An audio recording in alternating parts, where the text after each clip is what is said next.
It was more crowded Saturday.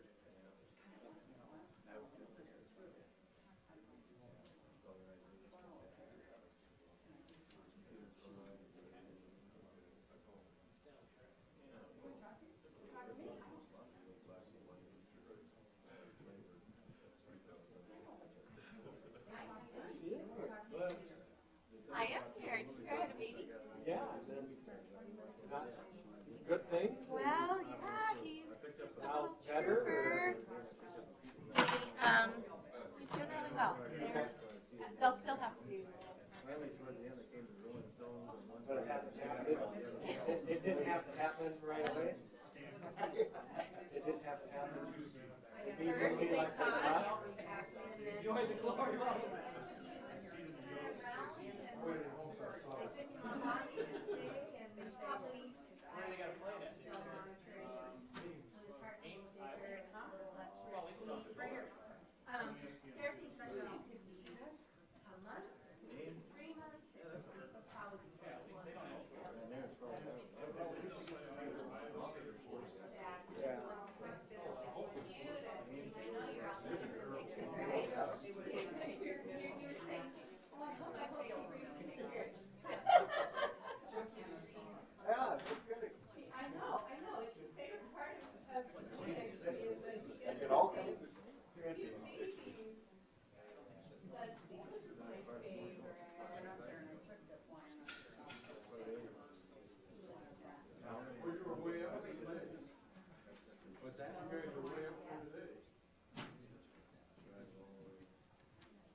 I'm sorry, but I can't be discriminative and just show it to half the room, right?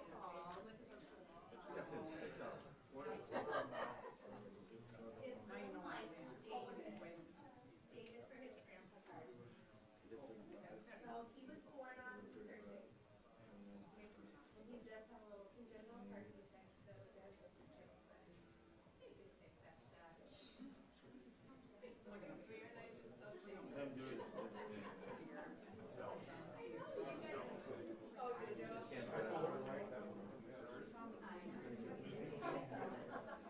What happens? So if you got it, We'll go ahead and call the Traffic Commission meeting to order.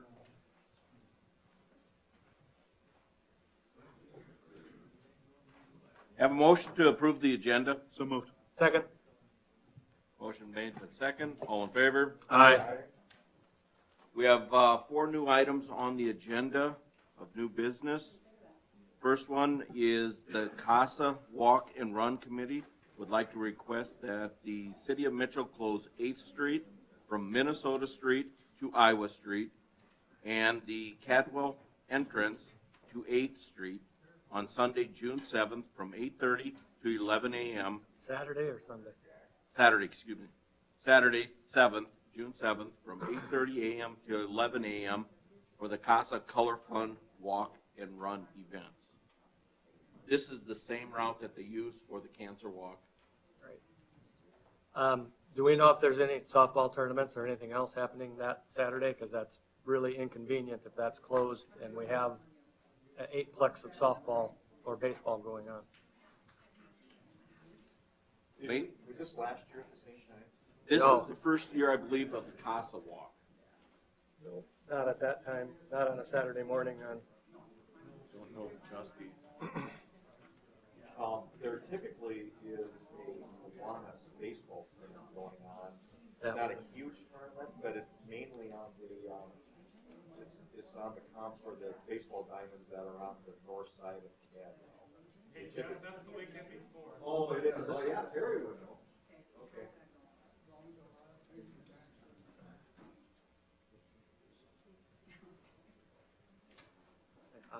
That would be my only concern, is that we've got 3,000 cars trying, or a couple thousand cars trying to get into the softball complex, and we've got it closed.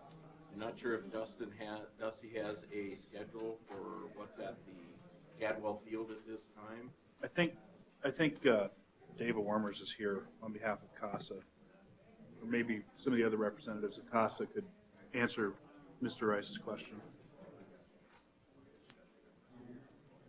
Just step up to the mic and introduce yourself. We do have a meeting going on, ladies and gentlemen. My name is Dava Warmers. I'm here on behalf of CASA asking for the roads to be closed. I don't know if they have checked with the Parks and Recs or whatever to see if there was anything else scheduled at that same time. They didn't tell me anything. They just asked if I would take care of seeing about getting the roads closed off. And it's only being asked, it looks like the entrance to Cadwell on 8th Street.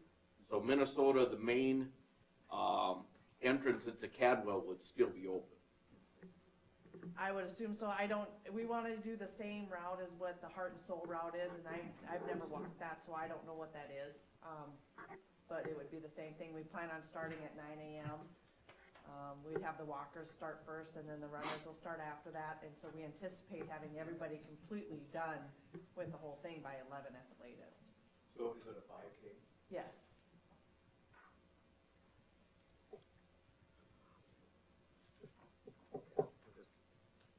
Concerned if we have a whole bunch of softball people trying to get there. I understand your concerns, Steve. That being said, I don't think it's going to take too long. I think it's for a good purpose. And so I haven't heard anything saying for sure that there's going to be something else going on that we need to be concerned about. So I'm going to move to approve. I'll second. But I think maybe we should at least look at the schedule, and if we need to work with each other, we can obviously do that. Yeah. Maybe if you can get a hold of Dusty or Kevin at the Park and Rec. And it might not be scheduled yet, but then the people that do schedule it at that time are going to need to know Yeah, that they are. there's only one way in and out. Yep. I can contact the Park and Rec. I don't have a problem with that. And talking to, did you say Dusty or? Dusty. Yeah.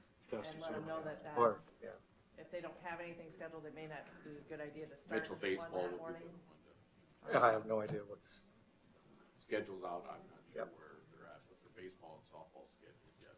Okay, but yeah, I can call them at the Park and Rec. With that, we have a motion and a second. All in favor? Aye. Opposed? Motion carried. Thank you. good luck. Thanks. Second item on the agenda is from Jerry Mickelson requesting that the overnight parking be allowed on the 500 and 600 blocks of North Main Street from Saturday, April 26th until Sunday, April 27th, 2014 for the Mitchell High School prom. This has also been approved in the past years and been no problem. Move to approve. Second. Motion and second. All in favor, say aye. Aye. Opposed? Motion carried. Third item, Jerry Mickelson requests to close Main Street in between 6th Avenue and 7th Avenue on Tuesday, April 29th, 2014, between the hours of 8 a.m. and approximately noon for the Shrine Circus Senior Show. This also has been done in the past. No problem. Move to approve. Second. Motion and second. All in favor, say aye. Aye. Motion carried.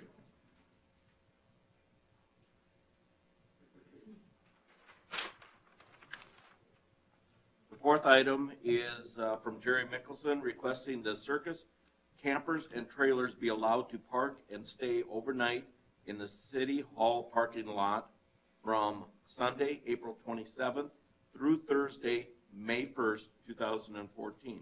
This also has been approved in the past. Move to approve. Second. Motion and second. All in favor, say aye. Aye. Opposed? Motion now- carried. Now we know when the circus is. I hope we don't have snow.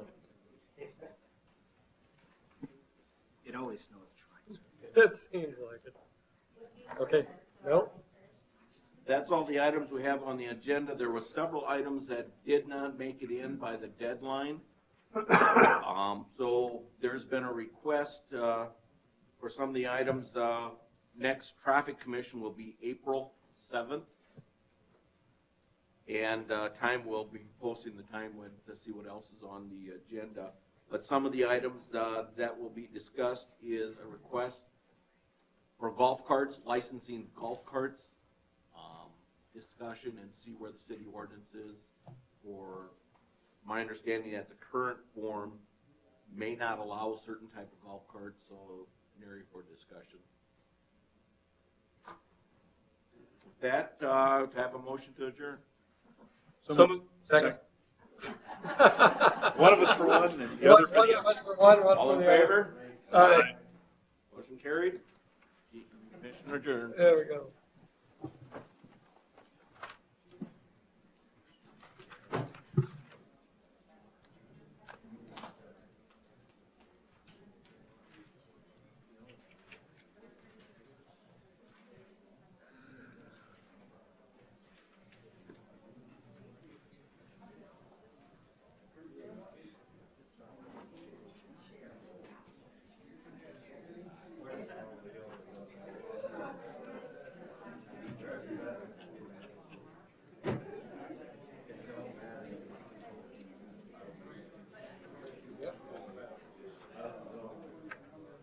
No-brainer on those.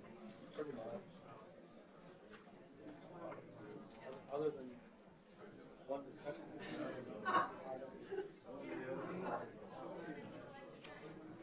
What the discussion items would be. Do what? The discussion items would be. Yeah, that was an interesting meeting.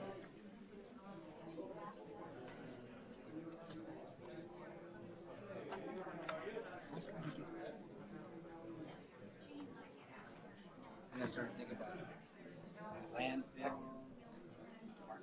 rec center, where else? Where else? From my side. From my background, you know, maybe what to do with innovative. Got to do a full audit. How do you know?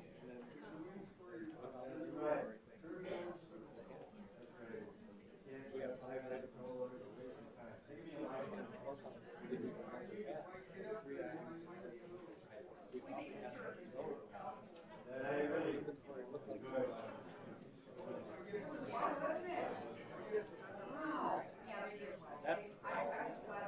I'm off.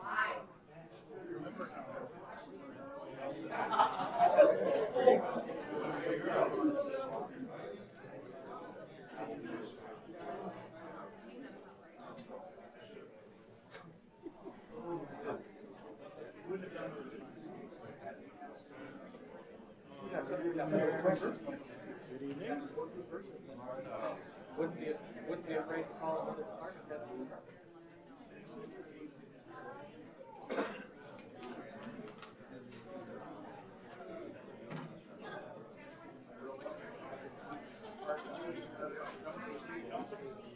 Maybe.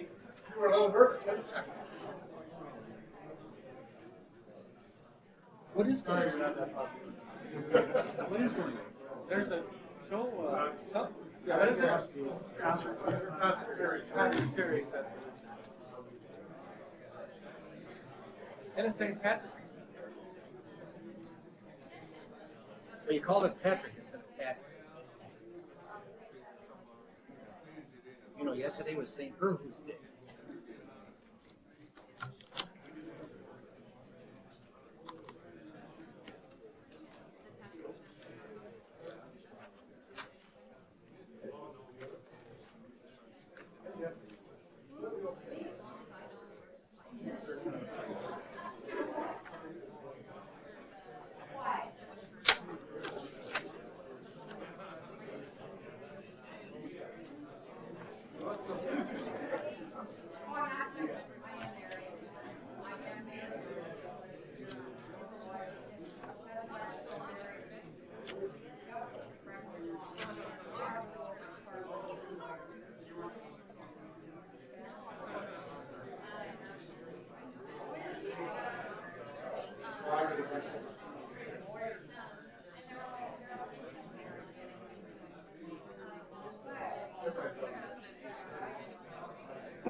$24.65 in the package. I think it was attached. It's attached to their agenda.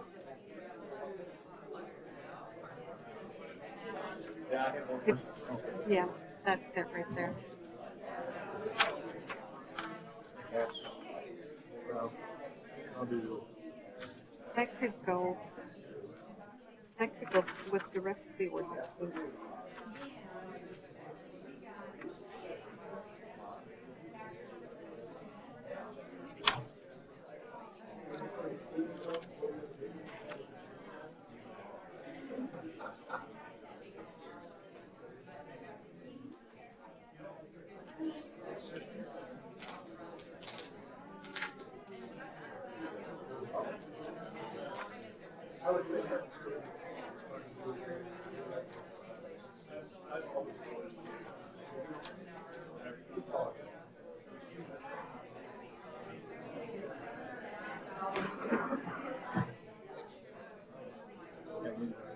A lot of interest today.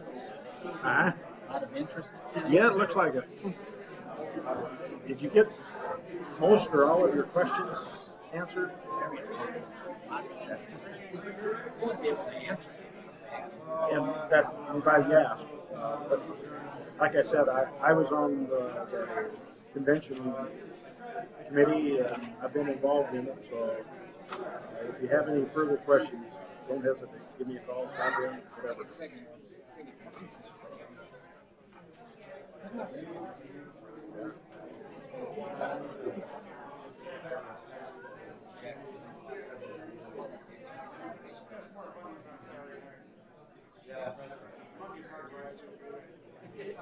Tell you what, they were crowded.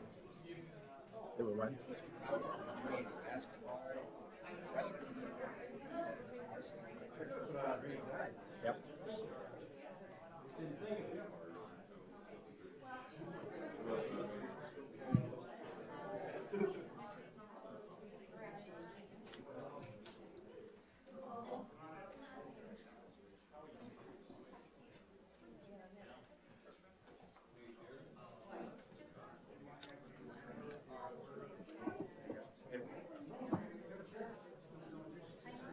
You did give Marilyn a day off today? I did. Actually, she's on the He's on a cruise in the Caribbean. Envious.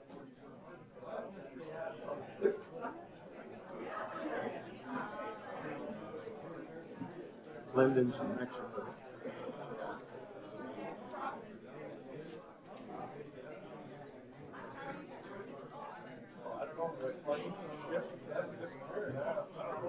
Yeah, getting the Bermuda Triangle, you never know. Huh? They sure played like that.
Yeah.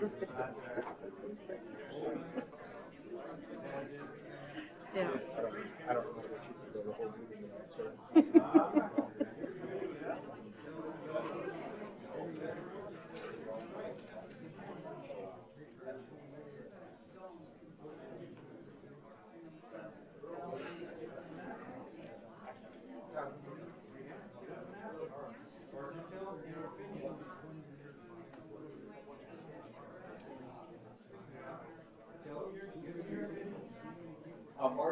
Marty's almost here. I haven't Heard anything?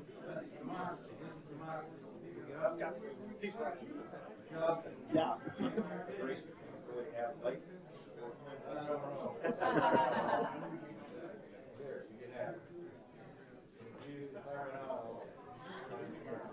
Did you hear USD's drawing? Yes.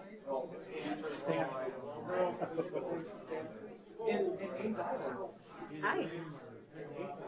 Mel's in discussion. Yeah.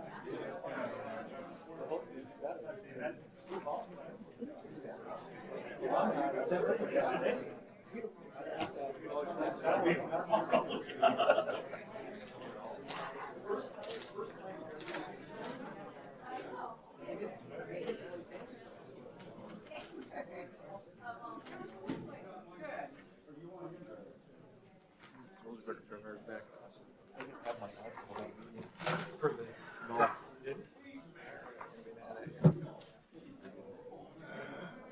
But there wasn't anything.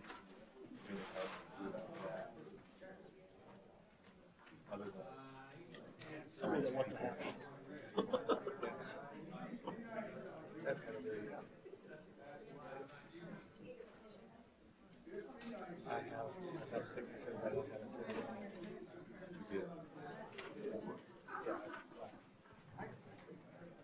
To be quite honest, there's people that sign it and they think they're registered and they're not.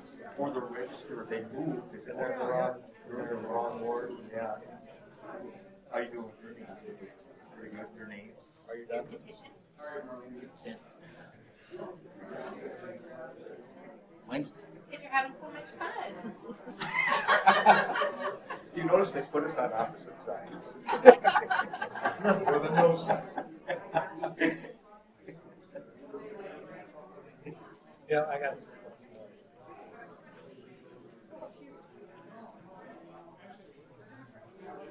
Huh? We're colonels tonight. Colonels. We're both Yeah. wrong. Yeah. Didn't know if it'd be Vikings or twins. Maybe the twins being right on the verge. Yeah. I'm working up for that too. Oh, are you? You don't think they have? Oh, okay. That's good. No, a question of procedure.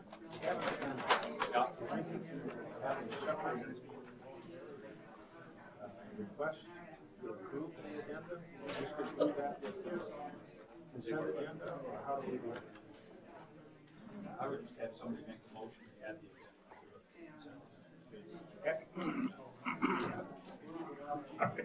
If I want to get back to the lane before you go.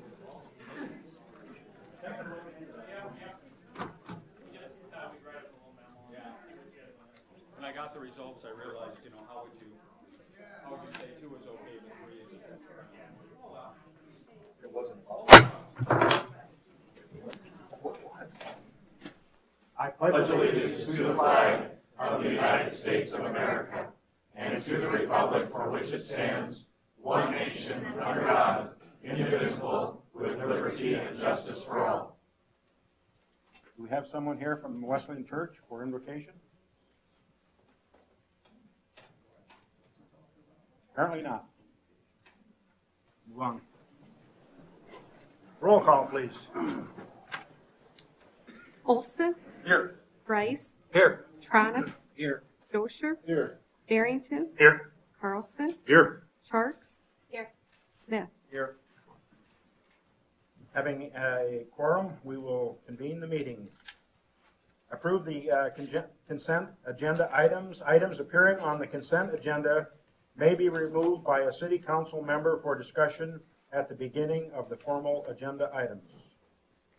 Anyone from the council have anything that they would like to remove from the consent agenda?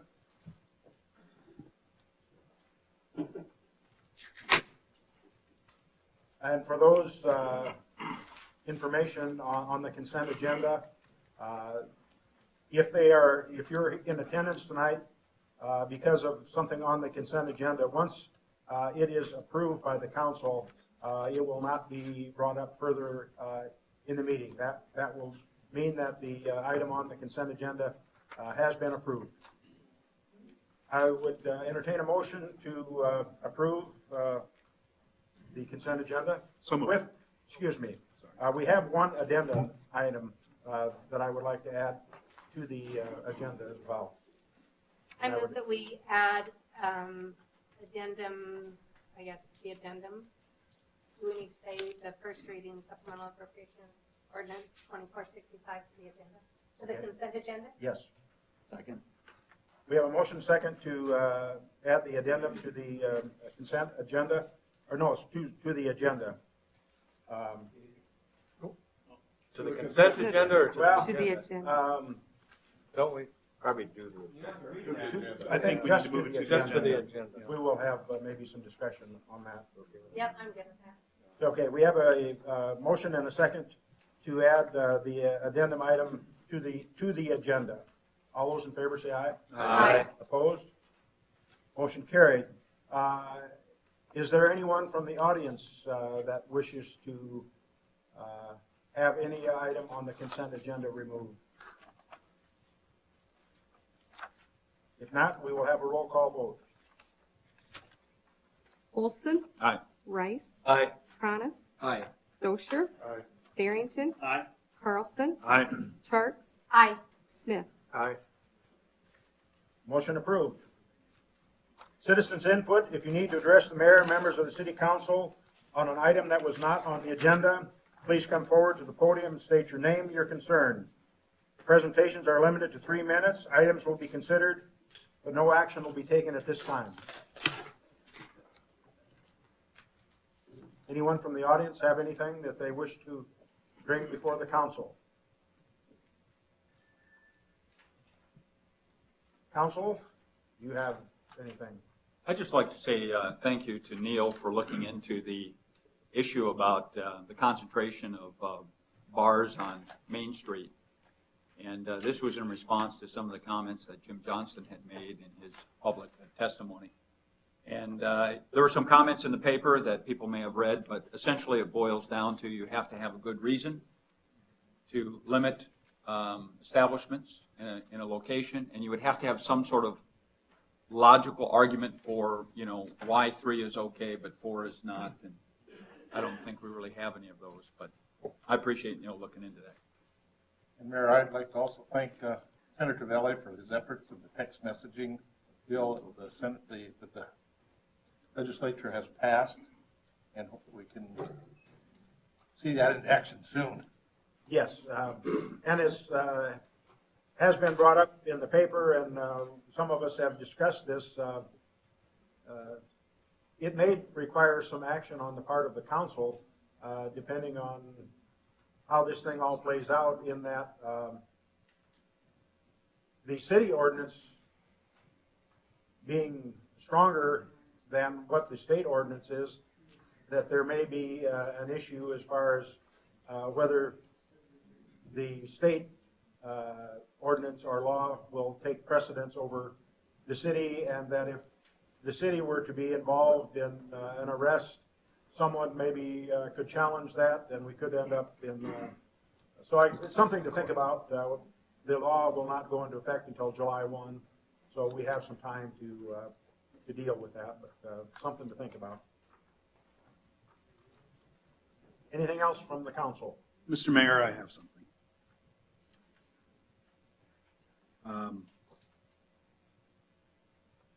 My family and I have lived in Mitchell for about 5.5 years now. And I moved here when I graduated from law school, and I took a job with Tynan, Smith & Booker, and it has been the most wonderful 5.5 years of my life. And I appreciate everything that this city has to offer. I appreciate everybody in this city. You all have done an amazing job of welcoming my family and of being an amazing group of people.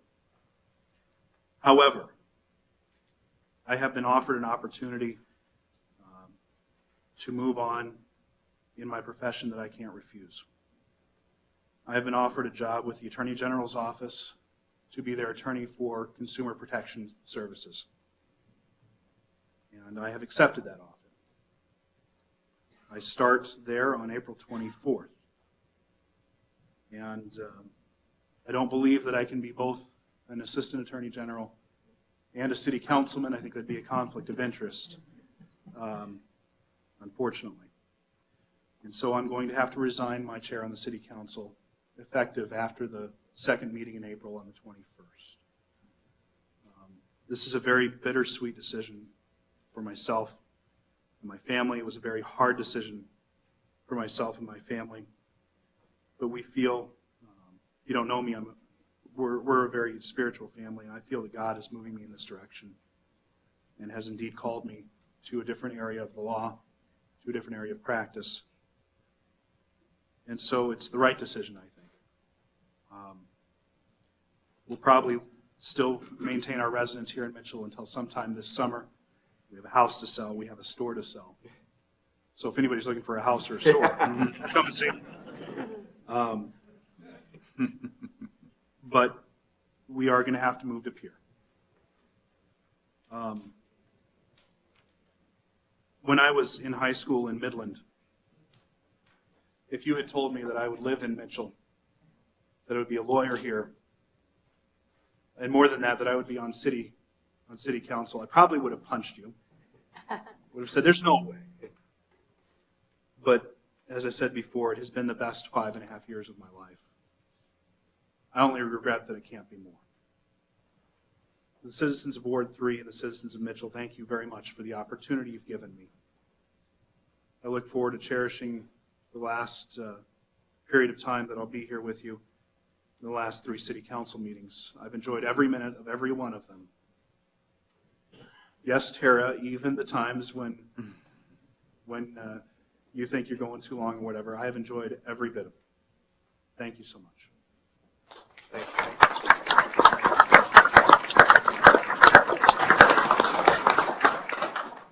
Well, I can say that I'm sorry to hear that, but we do wish you the best of luck, and thank you for the contributions that you have made to the city and to the city council during your time that you've served.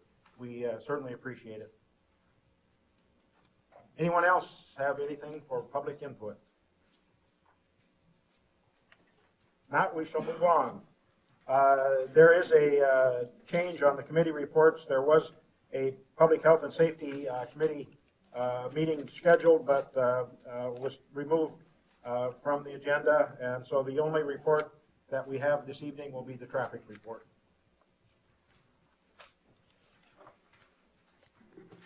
The traffic committee was called to order at 7:10. There's 4 items on the agenda. The first one was the Casa Walk Run Committee would like to request that the City of Mitchell close 8th Street from Minnesota Street to Iowa and the Cadwell entrance to 8th Street on Saturday, June 7th from 8:30 a.m. till 11 a.m. for the Casa Color Fun Walk Run event. This was approved. Second item was from Jerry Mickelson requesting the overnight parking be allowed on the 500 and 600 blocks of North Main from Saturday, April 26th until Sunday, April 27th, 2014 for the high school prom. This was also approved. Third item, Jerry Mickelson requests to close Main Street between 6th and 7th on Tuesday, April 29th, 2014 between the hours of 8 a.m. and approximately noon for the Shrine Circus Senior Show. This was also approved. Fourth item, Jerry Mickelson requested that the circus campers and trailers be allowed to park and stay overnight in the City Hall parking lot from Sunday, April 27th through Thursday, May 1st, 2014. This was also approved. Meeting was adjourned. Next traffic commission is moved up till April 7th. Thank you, Leon. Entertaining a motion to approve the committee report. So move. Second. Motion second to approve the report. Any discussion? Not all those in favor say aye. Aye. Opposed? Motion carried. Discussion on the Corn Palace Area Development Committee.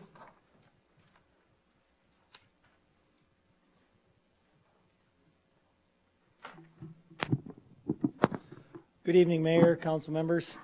Again, my name is Doug Daly. I'm here on behalf of the Tourism Corn Palace Area Development Committee and asked to have a few minutes tonight to discuss a budget issue with regard to the proposed Corn Palace projects.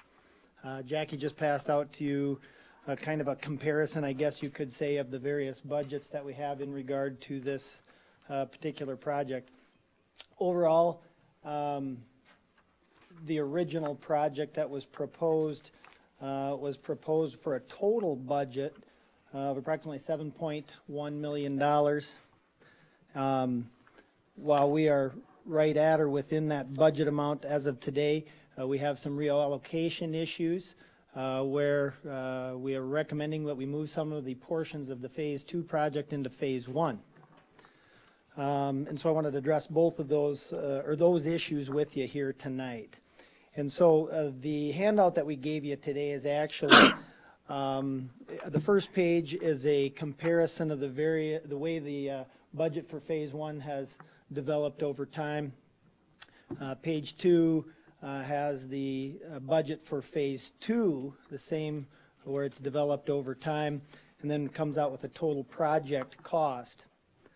You will note the schematic design was the proposed budget, I guess you could say, when we originally proposed kind of the overall project.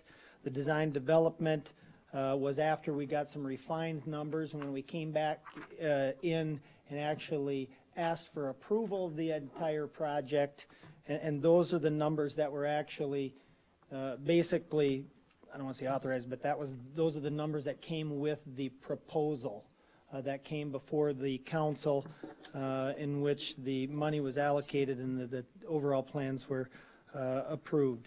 The construction documents is where we sit today with regard to the final estimates of the expenses and what would be submitted with regard to the construction documents that would be submitted for bid. You will note just briefly that the total Phase 1 cost basically was $4.075 million, and now the Phase 1 project cost we're proposing is $4.7 million. So it's a change of a little over $500,000. And I'll get to the reasons for that in a second.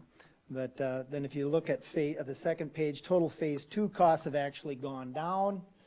Originally, it was at about $3 million. Now we're at essentially $2.5 million for that.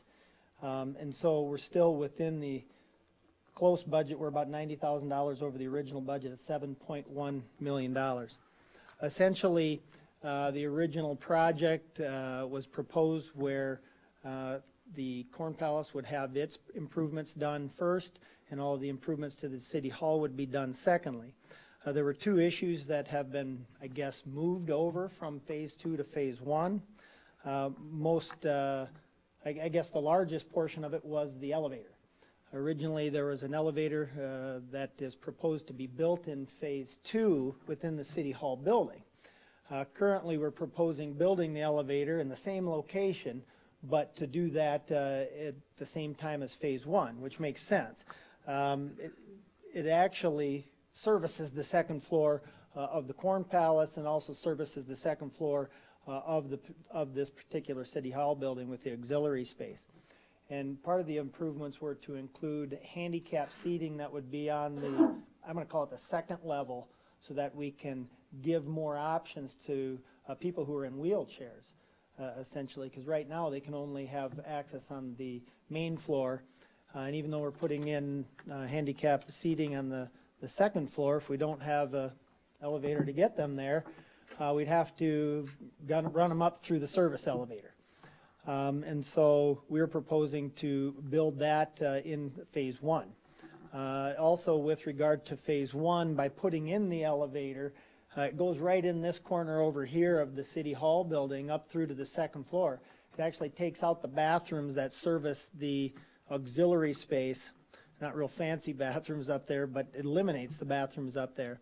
And so originally, the bathrooms that were to be built in phase two here on the main floor were designed to be much bigger than what is being proposed now. What is being proposed now is that some of the budget for those bathrooms be moved over into phase one so that we would have 2 additional family bathrooms, I guess you could say, unisex bathrooms, whatever you want to call it. That would be on the second floor of the Corn Palace, 1 in each western corner, the northwest and the southwest corner. Those would service the auxiliary space as well as service people who have handicaps and or people of the second floor. And so those 2 projects are being proposed to be, moved up, I guess, into phase one. There was some additional costs with regard to the corn domes and turrets that were discussed last time. Those are going to cost about $195,000 more than what we originally anticipated.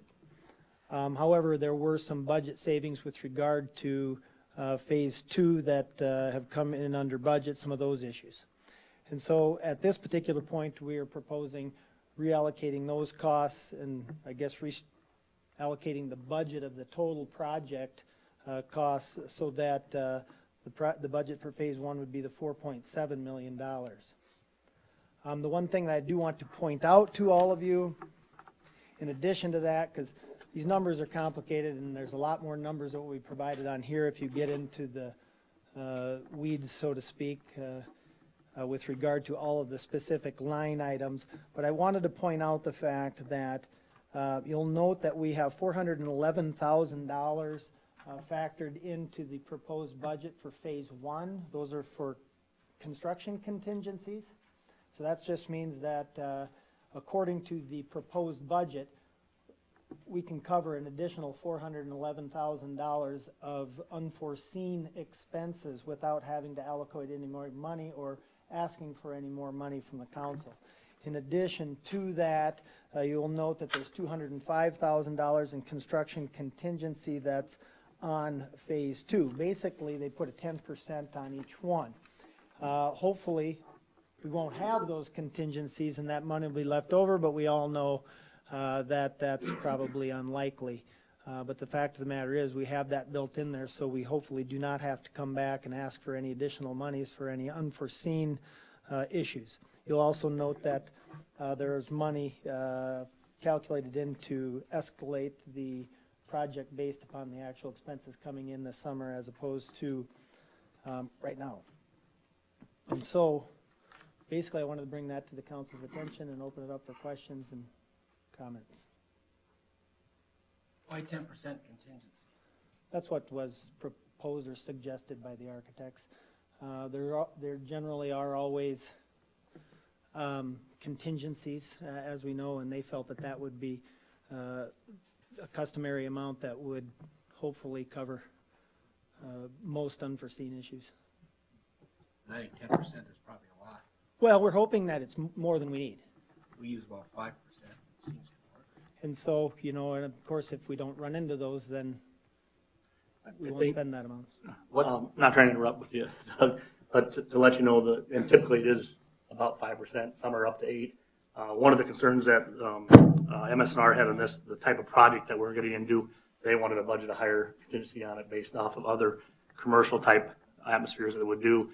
They believe in the kind of industry that we're going to try to remodel with the tourism and stuff like that there's going to probably maybe be the possibility of having higher contingency, and that's the reason why they put the number at a higher rate. So I remember that in part of our meetings, they put it at a higher rate. So. You're right. Thank you, Councilman Barrington, for reminding me of that. There's also one other issue I failed to address. If you didn't know this or not, we do not have a fire alarm in the Corn Palace that warns visitors in the event of a fire. We have a fire alarm that goes to the fire station, but as I understand it, if there's a fire in the Corn Palace, the only way to tell the people in there is to get on the PA and tell them there's a fire. So there's an additional 50,000 in phase one budget, $83,000 into the phase one budget at the request of the fire marshal for cost of new fire alarms, pulls, and strobes. Additionally, there's a new requirement like for the interior finishes of the hallways. There's some additional exhibits, I guess, for the hallways that we're going to be taken out of the second budget and put into the first budget too. So all of those additional things that I mentioned, and that's to the tune of 50,000. Just to kind of give you a visual, there's going to be some timelines in the main exhibit area of the first floor of the council of this building in phase two.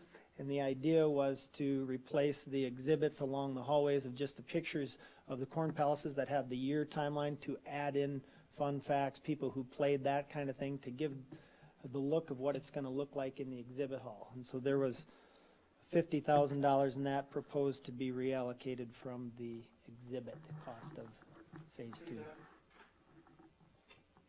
There must be provision in that end for something obviously nobody been thinking about, is fire alarms for people in courthouse, like battery lights that come on, like the real motels and things like that. Well, that's what I'm talking. There's it says for cost for new fire alarms, poles, and strobes. I don't know if there's nothing, but apparently that's the new requirement is fire projection for the corn palace as requested by the city fire marshal. I'm reading off a minute meeting. And so that was not something that was considered initially, that based upon the conversations with our local fire marshal, Mr. Larson, that they requested that we factor into that. So that's been taken into consideration. And I guess maybe I'd like to point out also that the amount of money budgeted for the Corn Palace renovation, as well as the City Hall, totaled about $6.5 million. With the contingencies in there,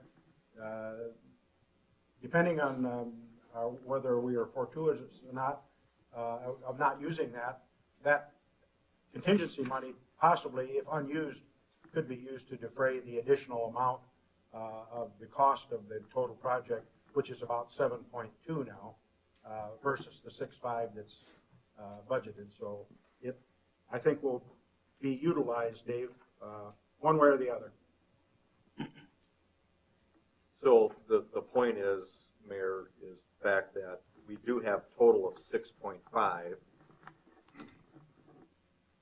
We knew that we were going to be a little short with the contingencies to begin with, but given the fact that MS&R has come with a proposal saying that the elevators make more sense going into phase one, we do have the funds sitting right now if you want to shift that from phase two to phase one. It's just a matter of now when we move into phase two, do we have enough funds to finish it off? That's really the bottom line.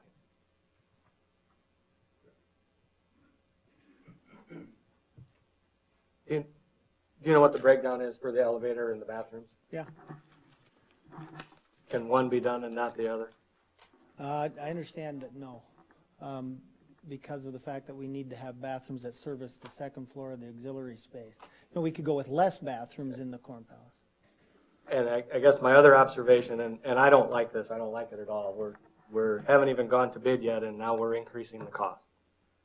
It might not be increasing the total cost, but we haven't even gone to bid, and we want to move another $536,000 over.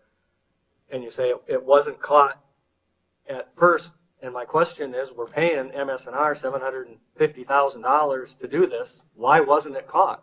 Well, I didn't say it wasn't caught. Oh, you just... I'm not going to here to argue with you, Councilman Rice. But the fact of the matter is... You told me that in phase one, initially, the elevator and bathrooms weren't included. And now they realize that the elevator and bathroom should be included. Okay, so what happened between the first proposal and now that they realize that it should be there, and why wasn't that realized sooner? They were always recognized the need for those.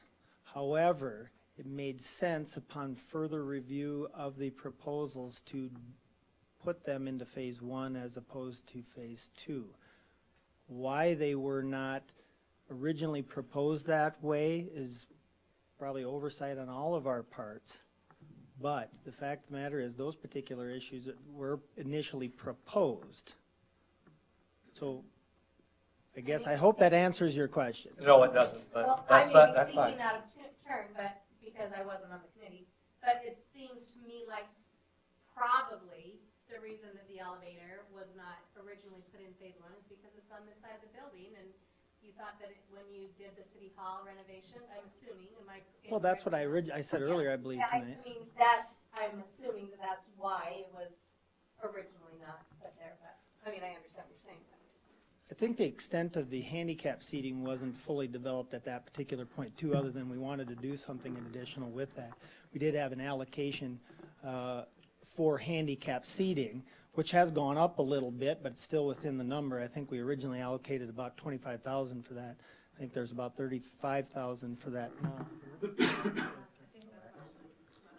Anyway, so thus the reason for the recommendation that they be done now. Right.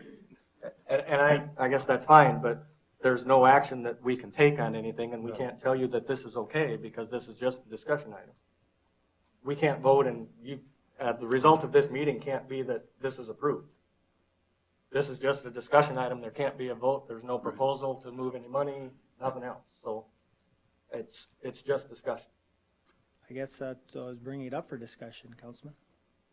I don't, I mean, Right, what, but- is that a question? I guess. Well, I I don't guess know. so the result of this meeting still is we only have a budget for $4.17 million. Well, I was actually under the impression, and maybe I was misinformed, that the entire project was approved per No, se, to phase the one tune is of approved. $6.5 million, but that we were going to then have to try to find additional funds to be able to supplement the total project price, because the council did approve for MS&R to go forward with the design construction, or excuse me, the construction documents for both phases. And if I'm wrong, I apologize, but, When do we think we'll start phase two? well, that's completely reliant upon when the city evacuates or leaves phase two. I guess my point is, you know, Councilman Carlson has indicated that he's leaving. Several people are up for election this year. I'll be up for election the following year. And so while this council said we'll save a penny and do phase one and phase two in terms of design all at one time, by the time we get to phase two, there may be a council that doesn't like the plan or doesn't want to go forward with phase two. So I'm not sure how much borrowing from phase two really this council should be doing.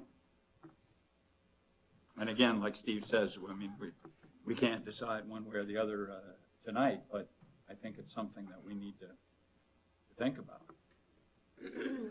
This is my opinion, but when I think about this, it makes sense to me. I mean, it's not like we're talking about adding something that's decorative. We're talking about adding an elevator and improving the access to the people, to handicapped persons, improving seating for them, and allowing them to go to the bathroom upstairs. In my mind, I feel like this is something that makes sense and something that we should be looking at and saying, okay, I think we need to do this. So we are providing that access for those people, in my opinion. Trying to remember my last 4.5 years on this committee. Seems it gets longer every time I talk about it. But trying to go back, and I think initial phase, when we decided phase 1 and 2, the whole plan was that it moves very consecutively. So next year, phase 2 is going to happen. I believe the elevator was obviously the service elevator, which is part of the phase 2 project. During this time, since we decided that we're not going to be able to do phase 2 immediately because we're going to be short roughly $600,000, I think, they moved the elevator up here, which is obviously a much better place than in the back anyway. I mean, you're not servicing your patrons and your tourism people at all by being back here. So it got moved through the mix, which needed to be done just in the recent time compared to the first number that came out to the second number. In the long run, from being at the recent meetings, they're actually going to save us money by doing it in phase 1 because of the fact of they're getting it done with the current construction and trying to move it into phase 2, moving it back, because this area here is getting revamped.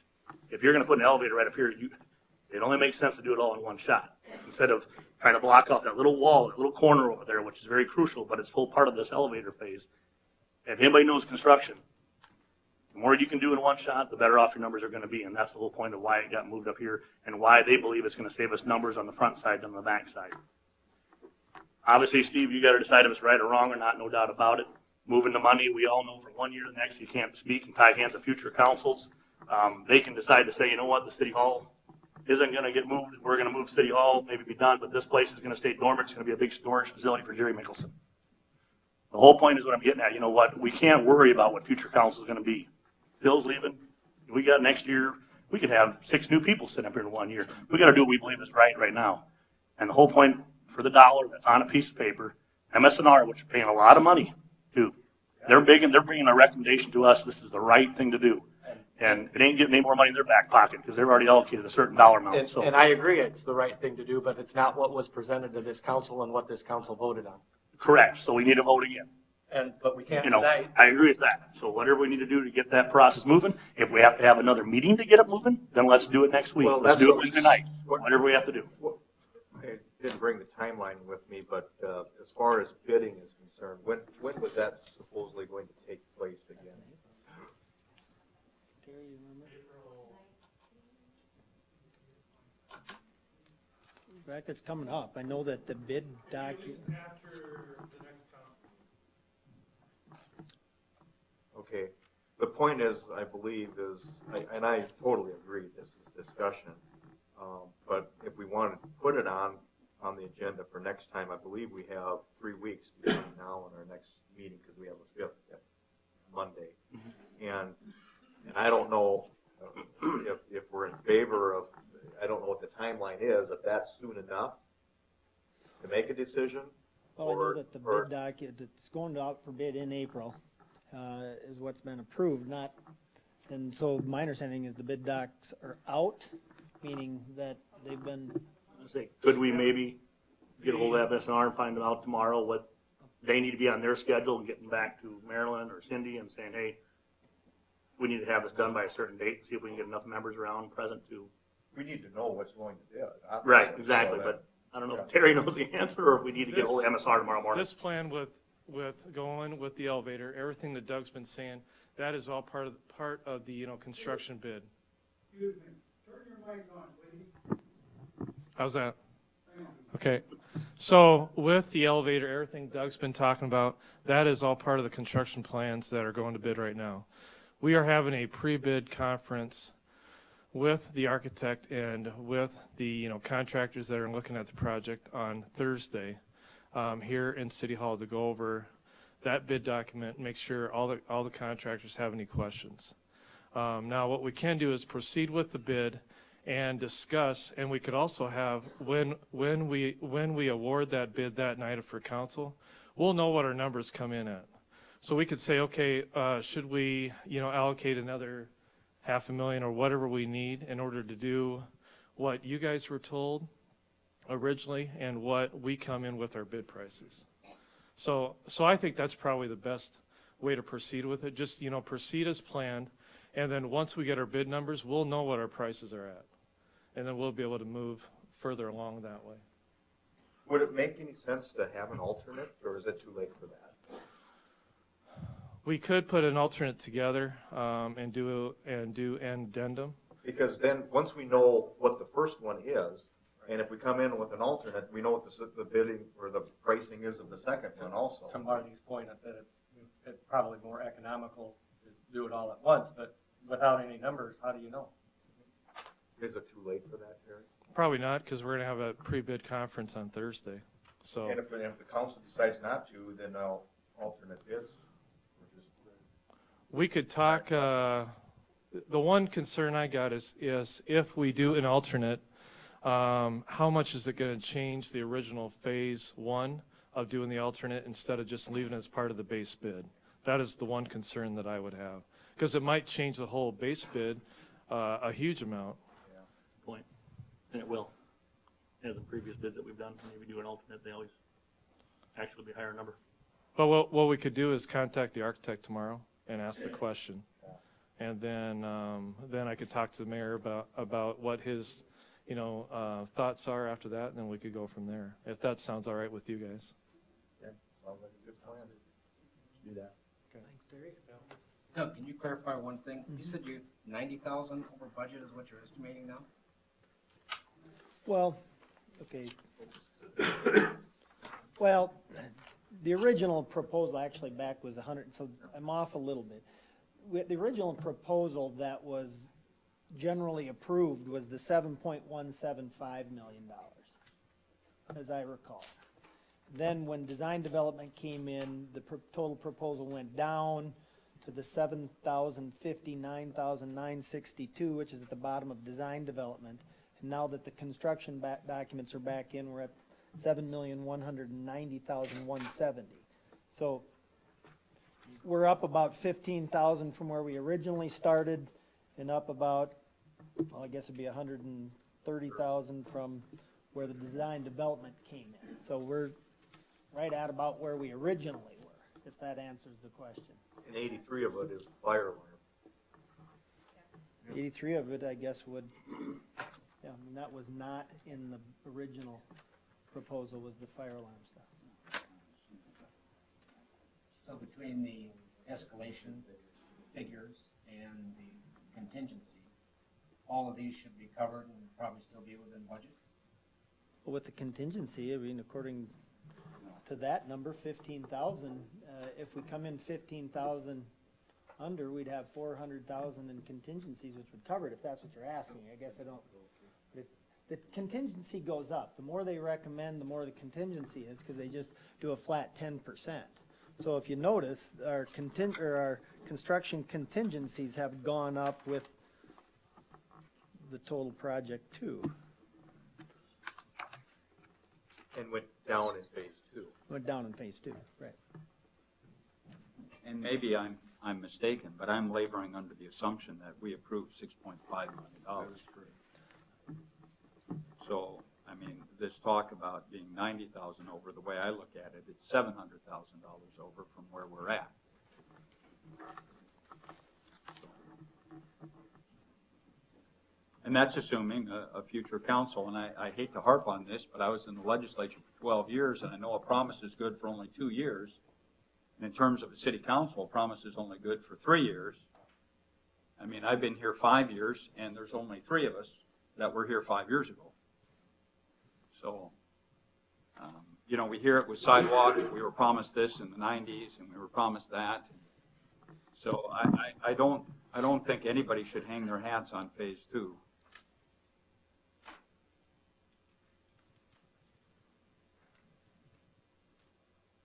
Anything else? Thanks, Doug. Thank you. Thank you, Doug. Moving on, presentation of the Corn Palace audit report from the South Dakota Department of Legislative Audit. And here tonight to present that audit is Russ Olson with Legislative Audit. He was member of the team that conducted the audit. And I must say that I think that the audit that they conducted was very thorough and done in a very professional manner. And I want to thank them for their work that they have done on it. Can I say something? Because I did raise my hand. I'm sorry, I didn't see it. What is your? Oh, on the Corn Palace. I just have a couple comments on the Corn Palace. Very brief. Okay, very brief. I'm Tara Volaski, and I brought a book with me tonight. It's called Listening to Mobridge. Okay, that's my hometown, Mobridge, South Dakota. University of Utah, our rival, Brigham Young's rival, did a whole design of Main Street. And also, I wanted to, you can show that, pass that around.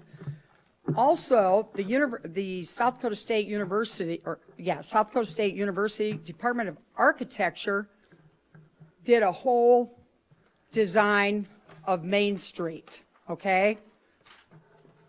And buildings, everything. That was a year project. Do you know how much they charged Mobridge to do that? Nothing. Okay? All I'm saying is, I presented this a year or two ago. Nobody would listen. Let's pay for it instead. And now they're doing it because we didn't accept South Dakota State University that has 50 architect students. And this man, Dr. Rex, he's an expert in designing main streets and Corn Palace buildings, whatever. He's an architect. And they wanted to do the Corn Palace and Main Street. Nope. Anyway, I'm a little upset. I'm very upset, okay? Because hey, listen to Mitchell? No, didn't listen to Mitchell. All I'm saying is we're having an election, school board and city council and whatever else, the first Tuesday in June. We have not had one public debate. No opposition. Where's the opposition? You did not give anybody an opportunity to debate on this. You did on the Next Generation Corn Palace, but on this $7.2 million, nothing. So a handful of people are going to decide what to do with the taxpayers' money. I'm absolutely against it, and I can tell you, if it went to a vote, I think you guys would lose. Because you're saying everybody's all for it. Well, I haven't met one person for it yet. And all I'm saying is just have a couple debates and take it to the people. Let the people decide. You know, it's our money. It's taxpayers' money. And let's debate it. And you're for it? That's great. I think it's wonderful. But let the people decide. Thank you. You guys want to look at that? Go ahead. Okay. The only comment that I would have to make is that we've had a city council meeting every 2 weeks for the last. No, and that is a public forum. That is not a public forum. That is not a debate. And would you please be seated? Thank you. Yeah, well, you did not have any debates, Mayor. You did not have one debate on this. And speaking for 2 minutes is not a public forum. Moving on, Mr. Olson.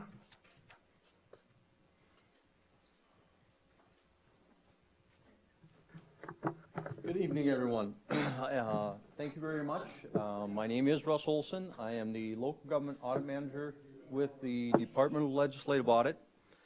We are here tonight to present to you a special report that we were asked to prepare on the Mitchell Corn Palace operation. I had myself working on this engagement, also Roger Schnabel, one of my most experienced individuals, and Toby Quam, another very experienced individual. Between the three of us, we probably have 85 years worth of audit experience. I've been with the department for 30 years, been doing this for a long time, seen various city operations, schools, counties, universities, so we have been involved in many governmental operations when it comes to this.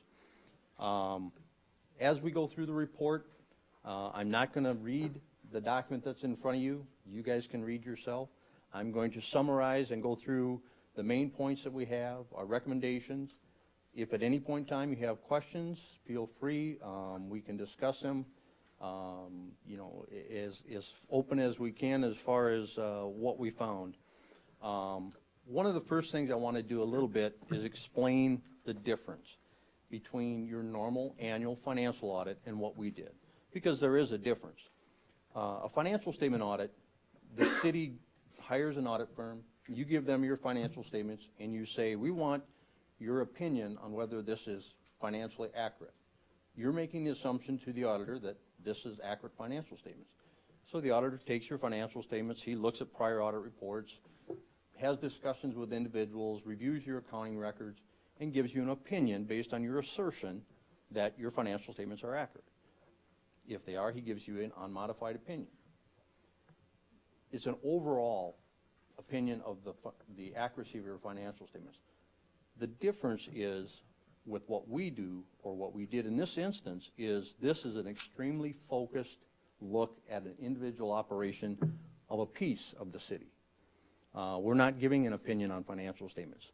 What we were asked to do is to come in and look at the operation, look at the internal control aspects, how they run their operation, what they do as far as checks and balances, and give you suggestions for improvement. So it's a much more focused review, because, you know, some people have said, we've had the question before, well, why didn't our normal audit catch this? The focus is totally different. We are really extremely focused in this review, looking just at this operation based on concerns that were brought to our attention. The review basically that we looked at focused on the operational, I'll call them controls, the physical controls of the Corn Palace operation. We also looked at the accounting controls that were over there as far as the record keeping, how they did their functions. We also looked at their cash control procedures. The operation is a very cash intensive operation, so that was a very big aspect of what we did. We also looked at the potential for exposure to loss of assets, another area of concern. We started our work with the assertion that everything was developed accurately and correctly. And then based off of that, we performed interviews of personnel, looked at records, and we have come to our conclusion, which is this report. Now, the report itself was developed in a special review report like I've done in the past. I have two sections, basically. An executive summary section, which is just kind of the summary of the main finding and the recommendation. Then in each one of the areas that we did, I have a detailed section that follows that. Now, the detailed section is where we talk about the procedures we performed, what we found, and our recommendations. So the executive summary is just that, just a summary of the detailed sections. Now, as I stated before, I'm not going to sit and read this report to you. I'm going to hit each one of the areas, discuss the procedures we did, kind of what we found, the problem areas we saw, and what we feel is a good idea for the city to look at going forward to correct any problems that we may have, any risk. And that's primarily what we look at, is we're trying to give you some guidance and some suggestions on things you can do to make this operation run better and to basically control things in a better manner. The first area I will address on a little bit, talking about the overall operation of the Corn Palace operation. And I primarily am looking at the revenues. When I started with the operation, I wanted to get a handle on, okay, what's the money that's coming in? And so I took your 2012 financial statements and I broke it down to the major sections of the operation over there. And I basically have it down as the concession and vending area. Concession and vending in 2012 was approximately $482,000, or 41% of the revenue, the receipts that came in. Your ticket sales was about $426,000, or approximately 37%. Your commission and rentals was about $195,000, or 17%. Sponsorship and advertising was $35,000, 3%, and then miscellaneous, another $25,000 for 2%. You know, operating revenue-wise, or receipts that came in, we're looking at about $1.163 million. Now, that's a lot of money, and the aspect that makes it a little unique is the fact that a lot of it comes in as cash, credit cards, checks. It has probably a higher exposure of cash collection, checks, and credit cards than most other city operations have. You have a lot of individuals coming through the door. It's a beautiful facility, very unique. It brings in tons of people. With that comes risk. With that comes exposure. The way you respond to that is by developing controls. And I'm going to be mentioning internal controls several times tonight, so I'll kind of give you a definition. The United States General Accounting Office Government Auditing Standards, which is kind of what we follow, 2011 revision states, internal controls serve as a defense in safeguarding assets and in preventing and detecting errors, fraud, non-compliance with provisions of laws, regulations, contracts, or grant agreements, or abuse. Basically, internal controls is what a lot of this is going to develop around. We're going to go through and we're going to basically inform you what we saw based on our observations when we were asked to come in, and then what we think we can do going forward. Again, we were asked to come in and have a look at the operation based on concerns that were addressed to the Auditor General and to myself. We looked at the concerns. basically tried to develop a reasoning for some of the things that we had heard were going on, and then made the decision based on our discussion with the city mayor that we felt it was a good idea that we come in and have a look. We basically came in on December 16th is when we started on-site. I did some preliminary work before that, but that was primarily when we came in. Again, concession operations is the first area I'm going to hit. Corn Palace operation, it's, again, your major revenue generating source, major cash control point, develops a lot of different things. One of the things that we noticed was that we had a problem in the controls and the procedures that were being done based on your cash collections, your reconciliation processes, your accountability functions. We came in, basically looking at the operation, and we started performing procedures to try and develop our understanding. Primarily what we did is we interviewed the management, we interviewed the personnel, and really all we wanted to know was, what do you do? How do you do it? Explain to me what you do on a daily basis. Show us what you do. We also came in basically kind of as a surprise cash count, came into the concession operations and performed cash counts for a period of time when we walked in. We'll go through that in a little bit more detail as far as what some of our findings were as it relates to that. We also reviewed management's documentation of prior cash counts, prior deposits, looking through what has taken place over the last year. We also looked at the operational capabilities of the systems that were used, be it the cash registers, the surveillance, the various different aspects. And again, each one of these areas we'll get into a little bit more in depth as we go. The Corn Palace operation, as all of you are, I'm sure aware, has basically two main concession stands with two cash registers in each one. The two concession stands each have the two tills, which are supposed to have $375 in coins and currency on an ongoing basis. However, when we looked at the balancing procedures that were used, it wasn't really being done in the appropriate manner, or what we would look as the correct manner in which it should be done.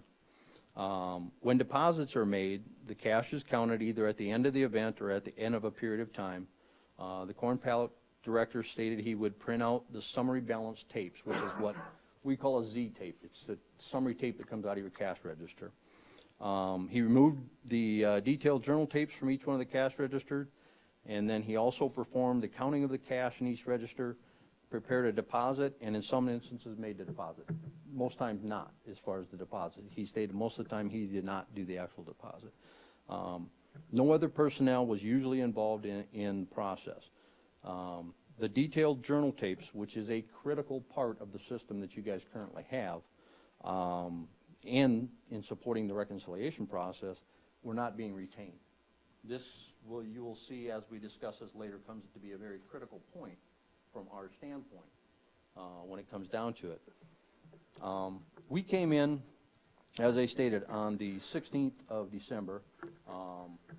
We looked at the operation and performed a cash count. When we talked to the management and to the officials here, the director basically had informed the personnel to not count up the cash, just that he would take care of it when he got back. He happened to be gone the week before that. So when we got here on the 16th, we actually had the cash and the deposits from December 9th of 2013 through December 13th of 2013. Based on the fact that he had informed them not to count it, that he would take care of it when he got back, that deposit wasn't done until December 16th, which is the day that we were here. Now, at the end of the night on December 13th, we knew that there was a lot of events going on at that point in time. We knew we were going to be coming to do the cash count and that we were going to do the reconciliation. And we had asked the personnel in the concession stand to do what's called a flash report on your system. And what a flash report is basically you put in a key into the system, you turn the switch, and it brings up what your net sales are on the little display. Doesn't print anything out, just brings it up, displays it. So we asked the individuals to, just print us, or, pull up the flash reports and write them down for us so that we got that from that evening. When this was done, like I say, they gave us this piece of paper. We came in, on the 16th and basically tallied up, looked at the records, went in, had them pull up the Z-tapes off the machine so that we could compare. In that comparison, again, we have the 4 registers.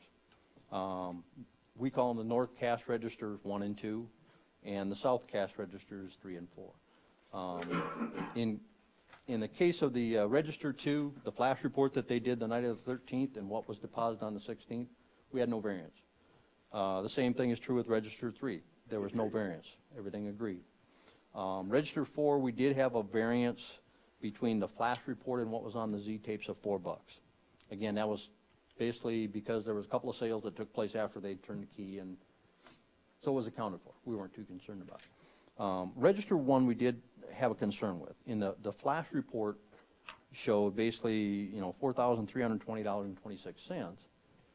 When we got the Z-tapes, when we got here on December 16th, the Z-tapes showed $3,142.76. So we have a variance of $1,077.50.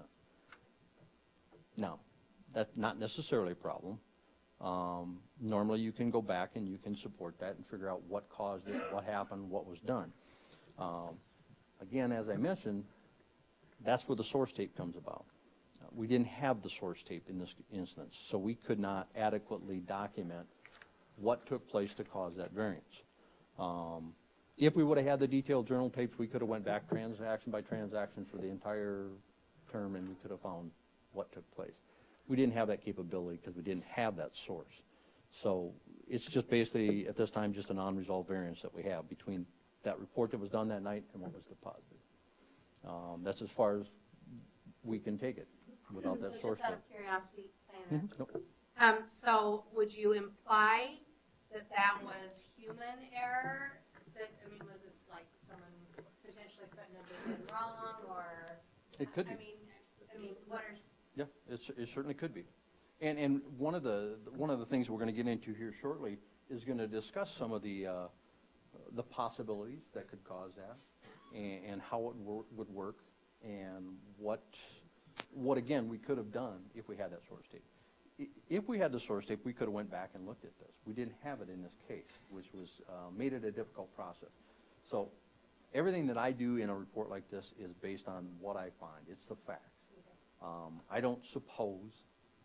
I don't try and insinuate. It's just simply this is the fact of where we're at. Now, As long as we've derailed your train, let me ask you a question. You keep talking about these source tapes. How long should they be kept? Normally, there is the municipal destruction manual. It doesn't specifically address situations like this, but most time in like liquor store operations that we run into in the various operations, we always look at it that most things that are source documentation should be kept 2 years past audit. So you have an audit. Once that's done, you store it for 2 years. After that, you can destroy it. And how far back did you find source tapes, or did you not find source tapes? We did not. No. No. And again, we will, based on my discussion with the director, that was just the procedure that he followed. And I'll explain kind of his reconciliation process and then basically once he got to that point in time, then he basically just didn't retain them. So one of the things, like the point you just brought up about something taking place during that time, yes, that is true. I mean, based on the system you guys currently have, there are void modes. And everybody makes a mistake on a cash register once in a while. You got to do something. You got to refund. You got to do a void, whatever. Well, on the system you guys have, there's 4 functions for voids. There's a refund, but we'll get into the void ones. There's a void 1 and a void 4 that are basically ones that the operator, the person that's running the cash register, can do.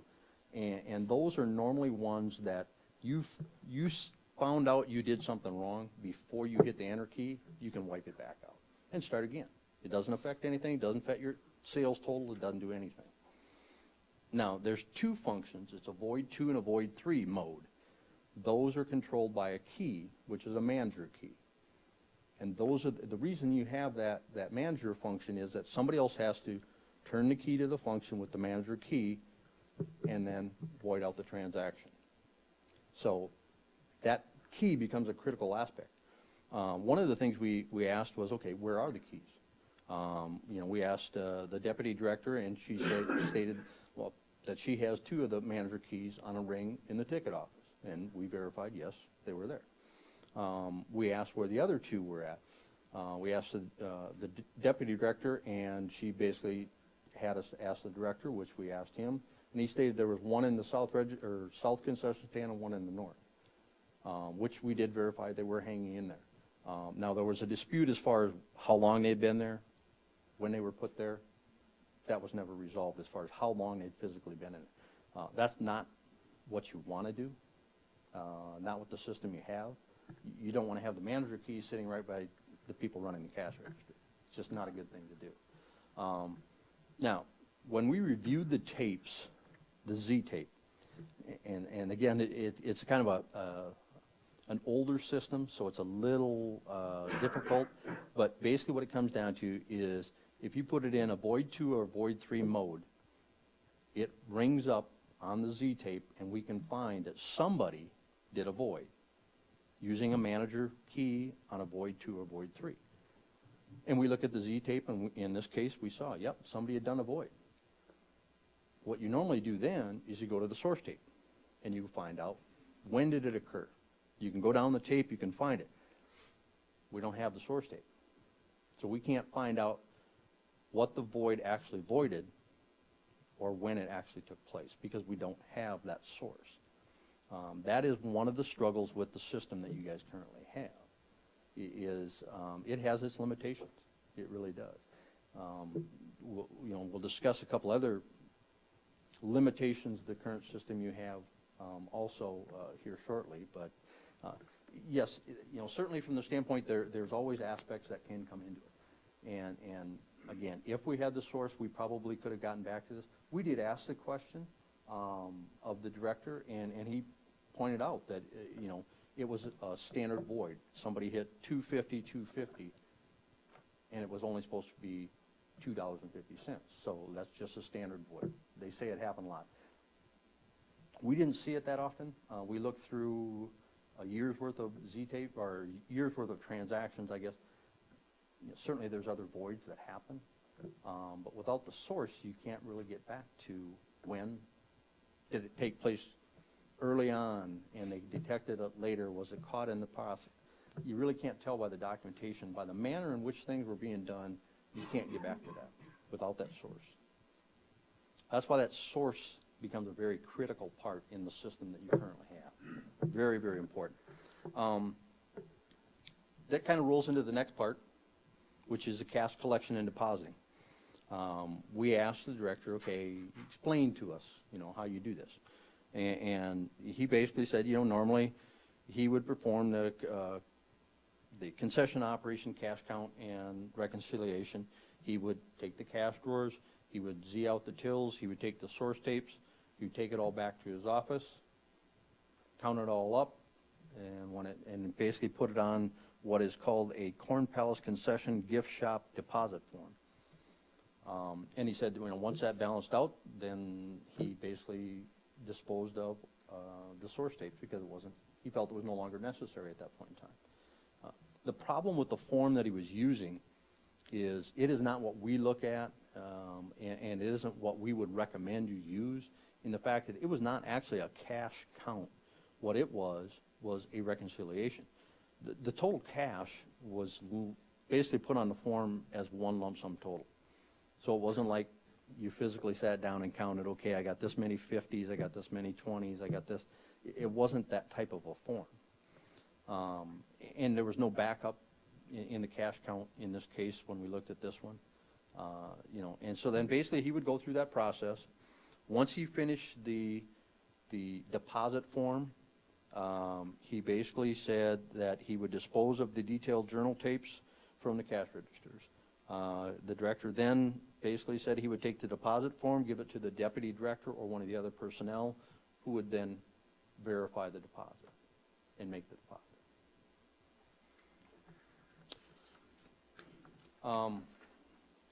We asked, one of the other things that we asked too, asked the director of concession operations. I mean, we've all done them as volunteers.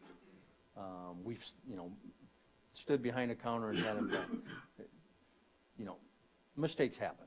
You're going to make the wrong change, ring something up wrong. I mean, it just does. It physically does. With the amount of things that go on, you guys are doing a basketball game with all those people come through, there's going to be mistakes that are going to take place. So one of the things that we look at when we start getting into looking at forms is how do you account for that? You know, did you go through and reconcile things out, and what's your cash long, what's your cash short? And so, you know, we asked the director, you know, about where he documents that, and he stated that he documented on the bottom of the deposit form.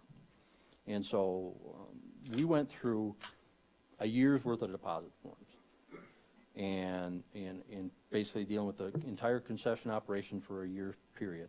And we found 2 instances where there was a variance noted in the entire year, and both of those dealt with credit cards, not with cash. So in essence, we had no cash long, no cash short situations documented throughout the year. You know, again, it's not saying that there wasn't some there. It was the manner in which he was doing it, and that they were following the form that they were using, didn't make that determination because it wasn't being done in a complete process. And so one of the things that we're going to recommend is the use of a different type of form. One that physically goes down, classifies this, comes up with a cash long, cash short. You know, some people always have a tough time with that. It's not a bad thing. It's going to happen. Having a cash long and cash short is just the reality of running a concession operation. It just happens. And if you're tracking it and monitoring it, you can see what's taking place. Why is it happening? Does it only happen when Russ Olson is running the cash register? Does he not know what he's doing? You know, those type of things. So if you track that kind of stuff, it can be useful information. Again, one of the things that we'll talk about. I'll kind of explain why we're going to get into, you know, so a lot of our recommendations deal with process of concession and how it should be done at the end. At the current time, we only had one person involved in the counting of the cash registers, making the deposit. They didn't use what I will call a proper reconciliation form. Each cash register was not balanced to an established balance, and that means counting everything in the till. We were basically informed that in some instances the change wasn't counted. They just counted the bills, made the deposit. That doesn't work from a reconciliation standpoint. So again, the entire contents of the drawer should be counted. The detailed journal tapes from all cash registers were not retained. The summary balance tapes were. We did have the summary Z tapes. Access to the cash register manager keys for the concession stand registers was not limited to the appropriate individuals, which we discussed. Documentation of void sales were not retained and reviewed by the appropriate personnel. Again, there's a reason why the machines you have the function to do that, because it's necessary. When you do that, you have to go in, void something because somebody run something up wrong. Document it. Write it down, keep a slip, do whatever. It explains it. That's really what all this comes down to, is explaining it. We didn't also have we didn't see that there was a proper policy on how personnel operating the cash registers should handle voided sales or refunds. You know, now again, they have already addressed, the staff over there has been excellent. I mean, you know, we give them suggestions, they come up with ideas, and they've been wonderful at trying to, you know, come up with, okay, so you want us to do this? Yes, you know, just like that. We really appreciate, you know, their assistance in that. We're looking to develop some more things and give them some more suggestions as far as going forward to try and make this process better. One of the aspects that we can't do a whole lot about, it deals with your current cash register system. And basically what we went in, looked at it, we tried to see what the capabilities were. We even went as far as we went out and interviewed a former business owner and salesman that used to deal in these machines to have them explain to us what possibilities do we have, what's the capabilities, what can we go back and do, and they basically both came back to us and said, Without the source tape, there's not much you can do. The machine maintains no internal memory. It is simply a printing machine.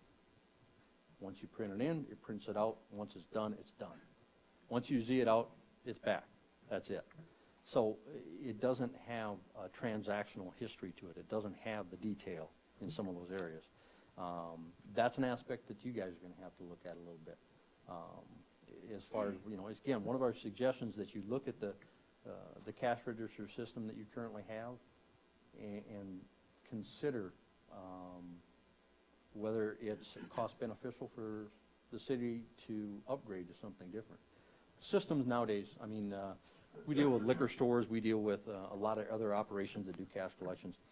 They range anywhere from a couple $100 to $10,000 as far as the point of sale systems that are out there. And it all depends on what you want it to do, how much you want it to do. That's something that you guys need to decide as a city and determine what works best for you. But it is certainly something that should be considered. Our recommendation-wise, dealing with this primary area, a lot of it you're going to see develops around separation and reconciliation. Two very big control things that we look at in an operation like this. One is we recommend that more than one person be involved in counting the cash registers and making the deposit. We recommend, and again, this is our common thing that we always try to get across to all of our entities. We recommend that the individual assigned to each cash register and one other individual at the end of the shift count the cash using a cash count form and sign it and date it. The reason that this is important is it's important for the city because it protects you from the exposure to loss. But as important is it's important to the person that's there. If I'm done at the end of the night and I sit down and we sit together, we count the cash, we say, yep, that's what it is, we both sign it, we both date it, we just protected ourselves. If something happens, they can't come back to us because she can vouch for me and I can vouch for her. No, we counted the cash, that's what it was. So it protects your employees. And that's one of the things that people sometimes lose. They say, well, it protects the city from losing money. Yeah, it does. But it also protects your employees. And that's one of the things that I want people to make sure that they understand. This is much about documenting and supporting what your employees do and protecting them from accusation. If you have all the documentation in place, it's pretty tough for anybody to accuse you did something wrong. That's why it's really important that part of the form, which is something we're going to work on and develop and give suggestions to the city on. You have, based on watching your operation, you kind of have a person that runs a cash register and another person that gets the stuff. That's kind of the way the operation that when we were watching and observing worked. Those two individuals would be perfect ones to do it. Now, the other part of the process in this is your director. Whoever you put as your person that you're overseeing that operation should not be involved in that process. They are the ones that monitor that process. That's their protection. If somebody else is doing it and signing it, they're monitoring it, checking it off and reconciling it. It supports them and protects them, and it protects the employee. That's the separation of duties and the reconciliation. If it's done in an appropriate manner, it just eliminates a lot of questions and concerns. The other part of the form, as far as what we develop, basically also determines the cash long and cash short. Again, stress to the people that are working there and to your employees, that's not a bad thing. It's just an accounting. That's all it is. You track it on an ongoing basis. If it gets out of hand, then you do something about it. That, again, is where your director, the person that you have in charge of overseeing this operation, that's what they should be watching. Okay, why is it always happening, at this time, or when this event's on, or when this individual's working? That's what you hire them for, is to oversee that operation. So that's where we need to have that separation. That person should be monitoring what's going on, not doing it. The other thing is with cash, always have two people involved. It's just a common thing. It's the best way to go about things. You know, we basically have, you know, other recommendations there. They all kind of develop around the cash register system and what we've just discussed. Keep the Z tapes, keep the source documents, have the forms there, separate your duties, make people accountable. You know, if you have the person that's running that cash register, another individual, counting the cash, they know that they're accountable. And so it just helps tighten everything up when it comes to it. The problem we get into when you have one individual that does everything is it puts all that responsibility and any question on that one individual, because they're the ones that's doing it. Right or wrong, that's just the way it is. We've got some other aspects that we're going to get into that deal with some of those. Any other questions dealing specifically with the concession operation, the cash registers, anything along those lines? It was a major portion of what we talked about, what we looked at, because of the significance of the amount of money that comes in.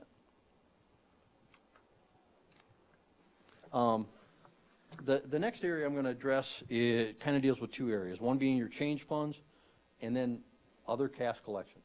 And change funds is pretty straightforward in the standpoint. Right now, the Corn Palace operation has change funds maintained at two different locations. The stated purpose of the change funds is that they are used to exchange larger bills for smaller bills. One location has $500 is kept in a safe with adequate surveillance coverage. The other location maintains $35, $75, kept in a safe. However, this location does not have adequate surveillance coverage. Surveillance coverage is an area we're going to discuss in a little while in a little more detail. The other part about the change funds was we didn't have an established balance. It went up, it went down based on need, which is fine. But we think your finance office should be the one that makes that determination. So if I'm the Corn Palace operation and I think I need more money, I would go to the finance officer and tell her, you know, I need some more cash for this event that we got coming up because we're going to have all the. Then you advance it instead of just maintaining it. You know, have it established in your accounting system, have it accountable. One of the other aspects is your finance office should verify that. It's just another good check and balance. Somebody outside the operation comes in and basically says, okay, you know, you're supposed to have $3,500. I want to see it and I want to count it. It's just a check and balance. That's all it is. But it's very effective because the person that maintains the fund knows somebody's going to come and check it once in a while, and it keeps it on an ongoing basis. Keeps them accountable. They have to, you know, make sure they inform the finance office. That's their job and their function is to control money and control the accounting aspect, so they should be involved in that.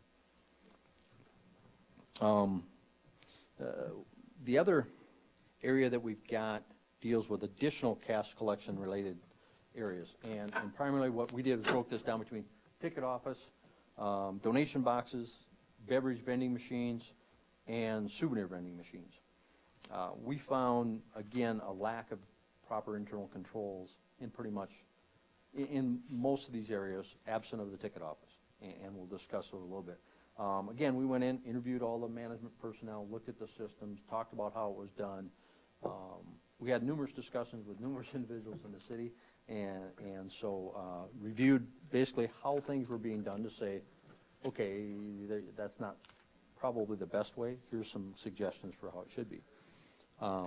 Ticket office, they use an electronic ticketing system, which provides very good support. Very good system, like what we saw, gives good detailed reports, tells you what's going on, easy to balance to. The only problem we had in as far as the ticket office is, again, they maintain a till, a register, a cash change fund. Again, use a proper cash count reconciliation form. Instead of just tallying up and your sales report says, okay, I'm supposed to deposit $10,000, so you take $10,000 deposit. You don't know if that's right until you count everything up. And so again, the one form can basically be made to use in all operations. Again, 2 people involved, at all times and counting the cash. As far as donation boxes, we, yes.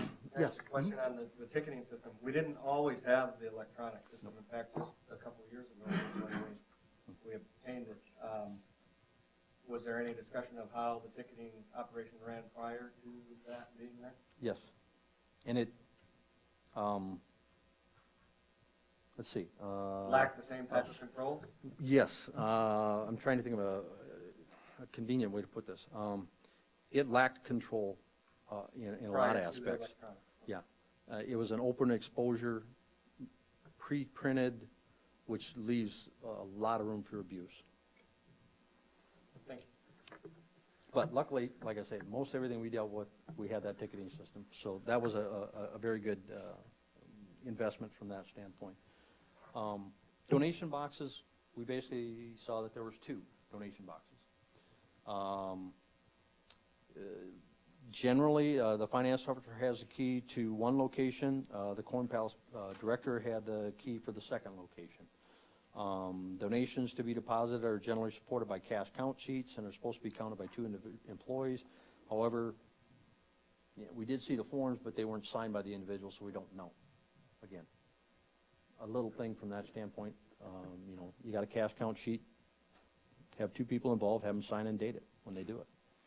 One of the other aspects with the donation boxes too is simple control. Is basically having 2 padlocks. The director has one, the finance officer has the other. You got your 2 people right there. They open the box, they count the cash, they lock the box back up. Perfect control. Takes 2 people to do any of those things. That's always a very good control. Segregation of our duties.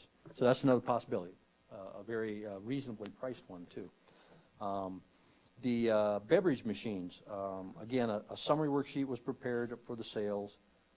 However, again, not really a proper cash count sheet. It didn't really per se count the cash.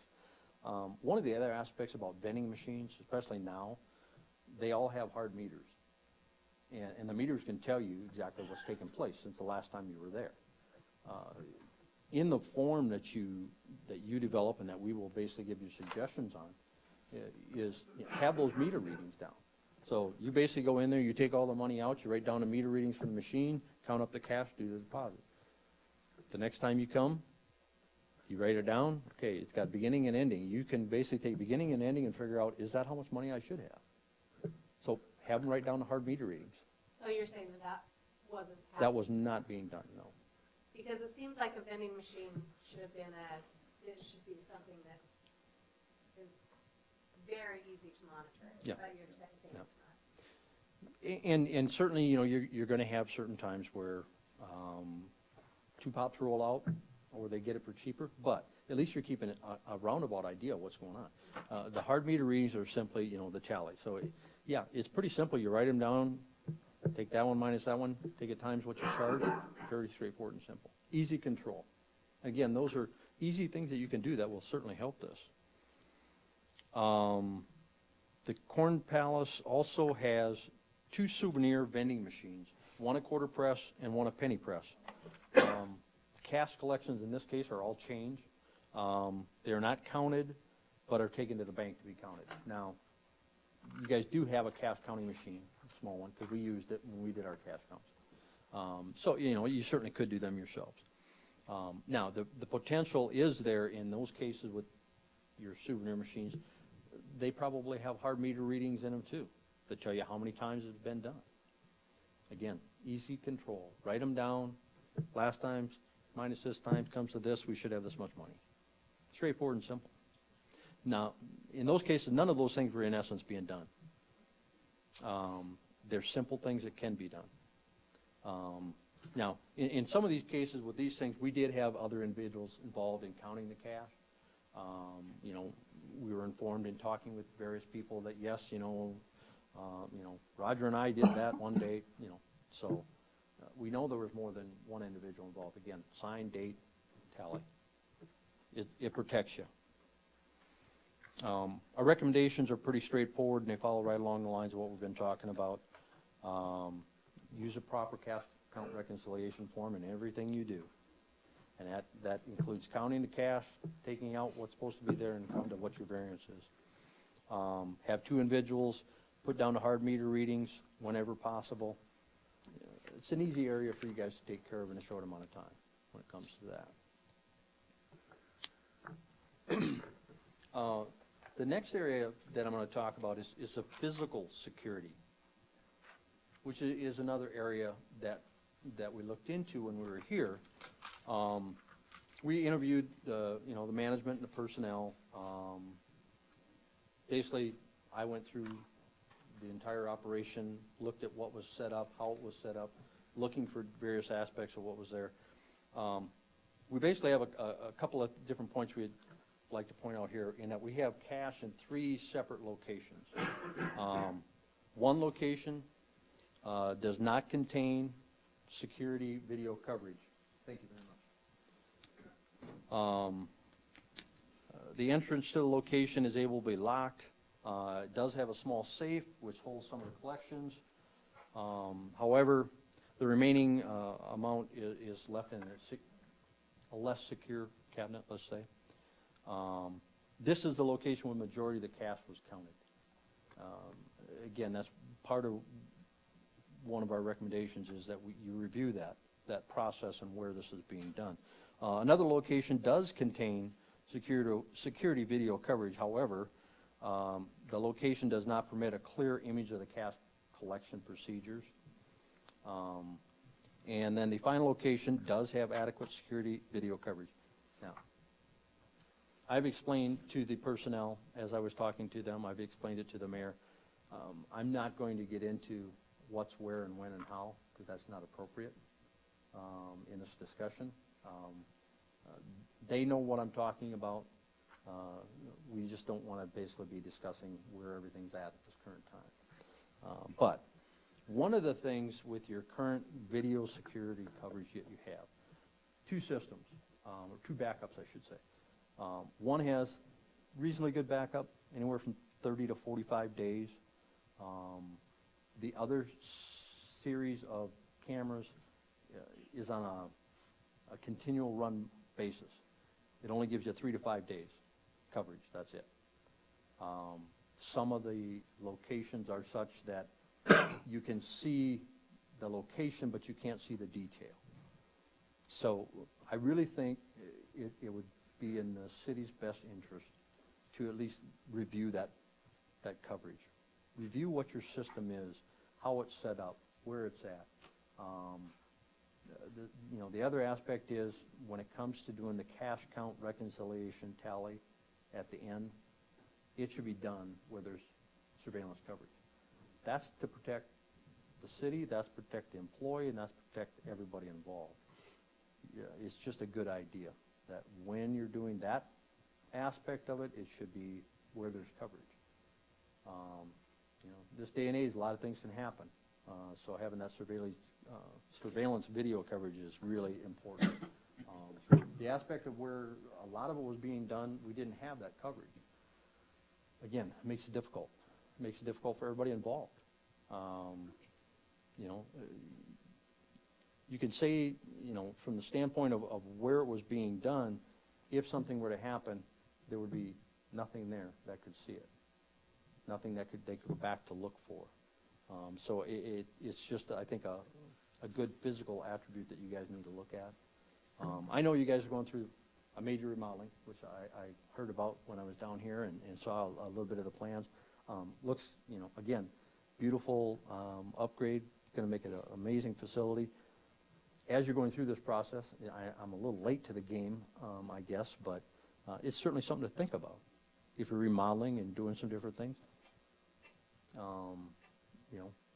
If you're going to have to move some things, move them to where they're most beneficial to you guys, where they can provide you the best coverage. So keep that in mind as you go forward.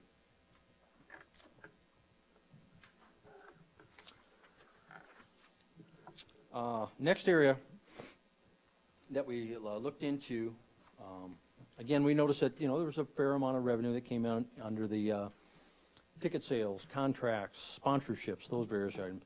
So we basically wanted to get an understanding of how that process worked. Again, we interviewed the personnel, getting an understanding of the internal controls and the procedures that were followed in the contract process. Reviewed the vouchers for the payments to the artists, performers, promoters, and the various entertainment events that were held at Corn Palace during calendar year 2013. Reviewed sponsorships and related agreements when available for various events that were held during 2013. Items that we noted when we were doing this was that the vouchers for the payment to the artists and the performers and promoters for entertainment did not always include the contract as supporting documentation for the payment. When we get to the voucher and we go to your finance officer and basically ask them for their support, that's one of the things that they should be requesting. You're paying somebody X amount based on a contract, that contract should be there to support that. Now, if there's aspects in the contract that shouldn't be in a public document, which I wouldn't know, I mean, you know, that's up for you guys to decide, that can be redacted from that standpoint. But the amount, it says, I'm going to pay, you know, Russ Olson promoter $10,000 to do this event, okay, then that should be the support for the $10,000 you pay me. We had instances where that was not the case. Now, we looked into the situation, we went back, we found the documentation, so we didn't have any problems from that standpoint. It just wasn't included as support for the voucher like it probably should have been in those cases. The other thing we looked at was sponsorships. Written agreements related to sponsorships were only available for 10 of the 34 sponsorships during calendar year 2013. 14 of the sponsorships represented trade agreements where you're trading services for which no written agreement was available. Therefore, it is not possible to monitor the agreement to know if you fulfilled it or if you didn't from that standpoint. We did determine while we were looking at this that 2 instances occurred where a sponsorship was promised but was not remitted. Now, it was mistakes in both cases. You know, the city, we informed the city followed up. At least before I left, I know one of them had said, oh, we didn't realize, and they came with the sponsorship. I don't know on the other one if they came through yet, but again, it was more of an oversight. That in its own right gets to the problem that we're discussing here, in the fact that no one kept or monitored the listing of what should be there, which is something that we think should be done. Every sponsorship, every agreement, trade agreement, whatever you do, should have an agreement. If I'm a business owner and I'm given a sponsorship, I want that for my business purposes too.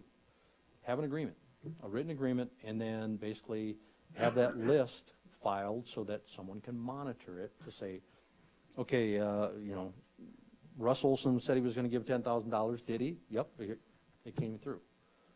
So you know. In this case, you know, it ended up being that there was 2 of them that didn't. They basically both said it was a mistake and came across. So again, something that we're recommending is that the written agreements be, a list of them be kept. Somebody outside your director of operations should have a copy of it too. Primarily, probably your finance officer is a good place for those things to go to. Gives it outside. You know, you basically show them that these are the agreements I have, these are the sponsorships that I have. You file it with them. It's, again, it's supporting documentation, separation. So again, something fairly straightforward and simple to correct and do. I got basically 2 other areas that I'm going to address. I'm going to skip back to compliance with disposal of surplus property before I get to the final area. Again, one of the things that we looked at was the assets, the inventory that was being maintained over there, the property. We interviewed the management personnel to get an understanding of the process. What do you do? How do you do it? How often? We reviewed the personal property inventory report, which it was called an asset reinventory report for the Corn Palace. And then we performed spot checks of the personal property just to see. During the review of the personal property, inventory report, we noted 14 assets or items, 14 items that were marked as disposed and 2 items that were marked as surplus auction. We were informed by the finance office that none of the 14 items were declared surplus by you, which is required by state law. Anytime you dispose of government surplus property, it has to be declared surplus by the governing board based on SDCL 613-1. So that part wasn't being done. In addition, the 14 items that were listed as disposed, we actually determined that 2 of those items were still there. They were physically present at the Corn Palace. And we also noted 5 other items that were physically located at the Corn Palace that weren't on the listing. The whole thing gets down to a couple of simple things that can be done.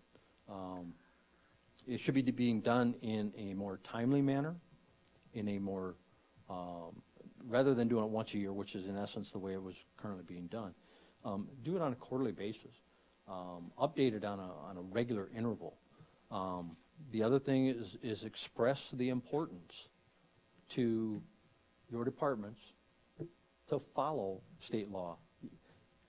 You know, government surplus property, no matter what shape it's in, you don't throw it out the door. That's just not what you do. You have procedures you have to go through. So again, make sure that all your personnel understand what the policies are of the city, how it's supposed to be done, and stress the importance of making that listing accurate. That's, you know, the 5 items that were basically physically located that weren't on the listing. If they were to walk out the door, the city would have no knowledge of it. They had nothing on their list. Again, that's where it's kind of nice to have the person you put in charge of the operation, make sure they stress that to their employees, their individuals, the people they put in charge of the inventory, and double check it, just like we do, and just like everybody else should. We've discussed it with your finance officer. They understand the process. In this case, it was just never brought to their attention. So.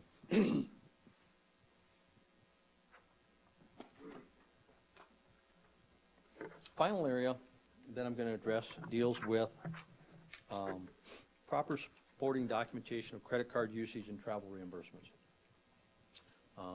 Again, based on some of the concerns that we saw when we came here in talking with the personnel, looking through the vouchers, we basically saw that there were city credit cards. Discussed it with the finance office personnel, discussed what the procedure was. Went to the city's policy and procedure manual, which is something that we do in pretty much all of these cases. The policy and procedure manual for the city is, quite frankly, very good. Very well-written policy, pretty straightforward, covers most all the areas that we look for or that we would suggest. You know, as far as the credit cards themselves, you know, it basically states that they may be used for pre-authorized purchases through the internet if it is the only means of payment accepted by a vendor. One of the other aspects of it is the card may not be used to pay for meals that qualify for reimbursement through per diem or for any item which does not directly benefit the city of Mitchell. Fairly straightforward, well written. Receipts, it talks, the policy goes on further to state all purchases made with said cards shall be accounted for with purchase receipts retained from the point of sale at which time items were purchased. And it goes on to further describe, you know, the employee has to put it down, that if they don't submit the documentation, they're subject to various actions. It also states personal use of credit cards is strictly prohibited. Misuse of credit card accounts and repeated failure to provide proper documentation will be the responsibility of the employee, will be considered grounds for disciplinary action up to and including termination and any restitution. The next aspect or part of the credit card acquisition policy is talks about perks.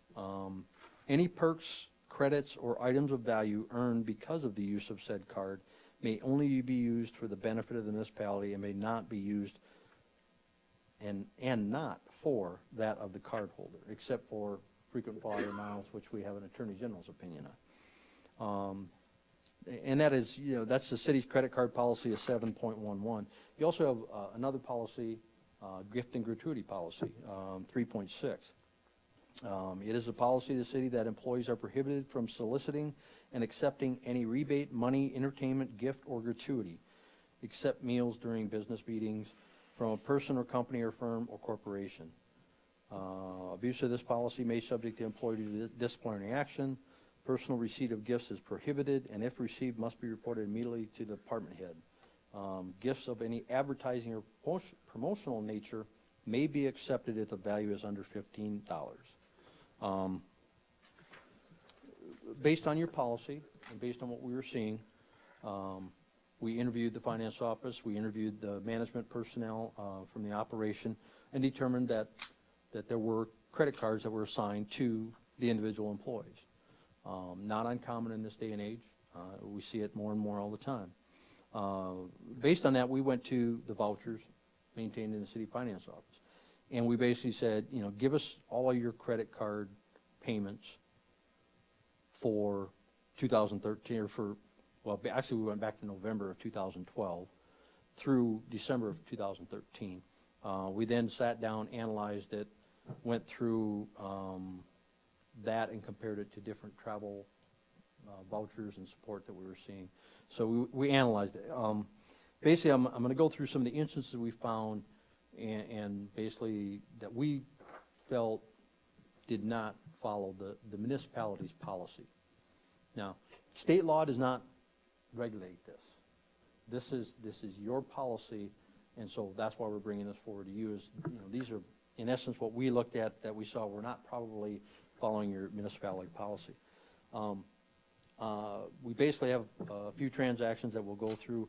On November 7th, 2012, which is the transaction date, we noticed a charge for $3,587.90 was charged to AA Vacations. The only support included was a confirmation statement from American Airlines Vacation. This confirmation did not include any details of the destination, the travelers, or the accommodations included. It was just simply a toll. The support included with this payment was not adequate to comply with municipal policy. It did not state what is necessary in your policy that you're supposed to have in there. We were later able to confirm with American Airlines Vacation that this charge was for two individuals, the deputy director for a trip to Las Vegas leaving April 4th and returning April 9th. The package included airfare, 2 rooms, car rental, excuse me, taxes and insurance. Based on that confirmation, excuse me, we had a discussion with the deputy director and basically asked her about this trip. And she stated that she, the deputy director, and a friend of hers, and the director all went on the trip, and that the trip was to attend the American Country Music Academy of Country Music Awards show that was held on April 7th, 2013 in Las Vegas. She informed us that the ticket, we asked about the tickets, whether that was included in this package, and we were informed that the tickets were given to the director by a representative from Romeo Entertainment Group, a vendor of the municipality. A representative from Romeo Entertainment Group also attended the ACMs with the director, the deputy director, and the friend of the deputy director. Receiving free tickets to the ACM award show from a vendor of the municipality goes against municipality's policy, based on our interpretation of reading that. November 25th, 2012, we had a $70 charge that was made to Allegiant Air. No supporting documentation was included with the payment of the voucher. Was able to confirm it was baggage, which we kind of know. But the voucher, when it was paid, there was no support for it whatsoever. It was just simply highlighted on the credit card statement as well. January 4th, 2013, a $52.99 charge was made to the credit card at Directed Smart Start. No supporting documentation was included for this purchase, which is a violation of municipal policy. We were able to determine through an online search that this is an app for a smartphone to start your vehicle. January 8th, 2013, we had a $123.49 charge was made to the Chula Vista Resort. No supporting documentation was included for this purchase in violation of municipal policy. April 8th, 2013, we had a $440 charge was made to Emerald's New Orleans Fish House in Las Vegas, Nevada. No supporting documentation was included with the voucher, which is against municipal policy. Charging meals to the credit card is also against municipal policy. We asked the deputy director about the charge at the Emerald's New Orleans Fish House. She stated that the director paid for a meal at this restaurant when they went to attend the ACM award show. This meal was attended by the director, the deputy director, her personal friend, and a representative of Romeo Entertainment Group, a vendor of the municipality. And again, there was no support attached as far as coming from, the restaurant itself. So it was just simply the charge that was on the card. October 24, 2013, a $50 charge was made at Ruby Tuesdays in Mitchell, South Dakota. No supporting documentation was included for this purchase, which is a violation of municipal policy. Ruby Tuesdays is a restaurant. Charging meals to the credit card is also against municipal policy. December 8th and 9th of 2013, 4 charges were made at Amazon.com totaling $1,019.43. The 4 separate charges were for the purchase of 4 sets of luggage. The director has given the municipality a check for $1,019.50 as reimbursement for these charges. Personal use of the credit card is strictly prohibited by municipal policy. One of the other things we looked at when we were doing this, and one of the other reasons that we were analyzing this situation, we reviewed all the credit card statements, and basically from November 7th of 2012 through December of 2013. And during that time, we noted that the director was traveling to various destinations, and basically he traveled to, peer for meetings and, different events, different things. And there was 15 times we saw that he was traveling. During those 15 times, we only noted 2 times that he requested reimbursement for meals. Both of those occasions were for the trips to Las Vegas. So we were unable to determine why in only 2 of the 15 travel events did the director make a request for reimbursement for meals. So recommendations on this is fairly straightforward. Your policy is very good. It's fairly straightforward. It covers what's necessary. Your finance office needs to be diligent in going to these people. I mean, if I bring a credit card statement in and I don't have the receipt, guess what? That's mine. I just bought that. That's the way it should work. People understand that. They're going to make sure they got the receipt. They're going to make sure they turn it in. It only takes once. So again, stress what your policy is to your employees that have credit cards with the city. Explain to them. And again, certain instances are going to happen. As long as it's documented, followed through, made sure that it's correct.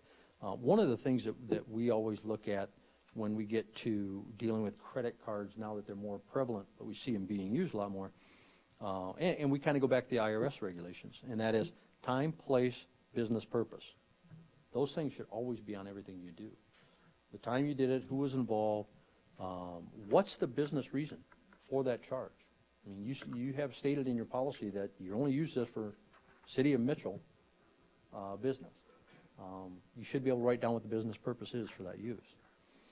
So again, stressing the importance of your policy, detailing your review, making sure that people follow through on their things will certainly help in those cases.